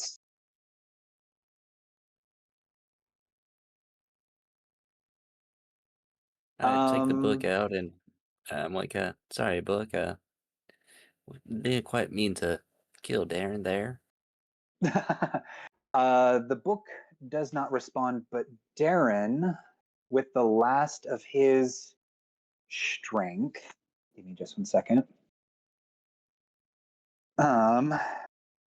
So we'll act as if Darren collapsed last, but Darren collapses, blood staining the mill floor, and with his last breath, he smiles. The book is awake now. It will whisper until it screams. And his words fade as silence fills the mill. Ollie looks at you with gratitude, and the river runs black with ash and blood. As dawn light touches Greenglade's walls, the town stands in uneasy silence. Many stare at you with gratitude, and others seem unsure of what to do, but they also seem grateful for Ollie's release. Sister Muriel comes and pushes her way through the crowd and says, "Thank you, adventurers. We are so grateful for your assistance. Please, anything you need, it is ours to offer you." Bed, sleep. It is still technically Bath. the middle of the night. And then bed. Yeah, but as you walk away, you notice a note in Darren's hand. What does it say? Ooh, This good is- question. You pick it up and it says, "We are moving through the tunnels to the north." And with that, we will end our session. Tunnels to the north. Well, sounds like we're going for the tunnels to the north next. Okay, thank you everyone for coming. Had fun. Thank you for hosting. Well, thank you guys for playing. Speaking of, Fun. are we still good to meet every 2 weeks or every other week? I mean, Yeah. okay, so that would That should be. good then. Are we looking at the 8th or the 9th? Or the 15th? I can't do the 8th. Okay. So And the Kaylee 9th? can't either. We have our other session then. Oh, okay. So I guess the 9th. The 9th it is. Works for me. Excelente. Okay, 9th, same time, same place. Same bat channel, same bat time. Okay, well, thank you guys for coming. This is not a level up. I know Crispy might wanted to have asked that. It's fine. But thank you all for playing, and I will see you all on the 9th. All right, guys. Thanks for hanging out. We're going to raid out today. Alrighty. Let me How much did we get paid by see. the Lord? Oh, so you got 50 gold. If we want to talk about what you got paid for protecting the town, we'll worry about that in the next session. All right. From the beginning. Was the of this session, it 50 was 50 gold for the party? Let me see. Yeah, so the 50 gold was for the party. Erica is online. Oh, I think wait, we're no, going to go hang to on, Erica. for turning the cultist in. Hold on, I knew I All right, had that everybody. in here somewhere. I'll see y'all on For turning in the cultist, you got 20. Tuesday. That was the price on No the check. stream on Monday tomorrow. Have a Okay, good so rest of your 70. weekend. 70 gold pieces. I'm sorry, what? That was 70 gold pieces to the party. Yes, to the party. All right, we can split that up next time. However you want, unless you guys would just want to do gold as communal. I don't care either way. We can figure it out tomorrow. Or not We can tomorrow. figure it Next out week. later. Whatever. Next session. Next session. Yeah.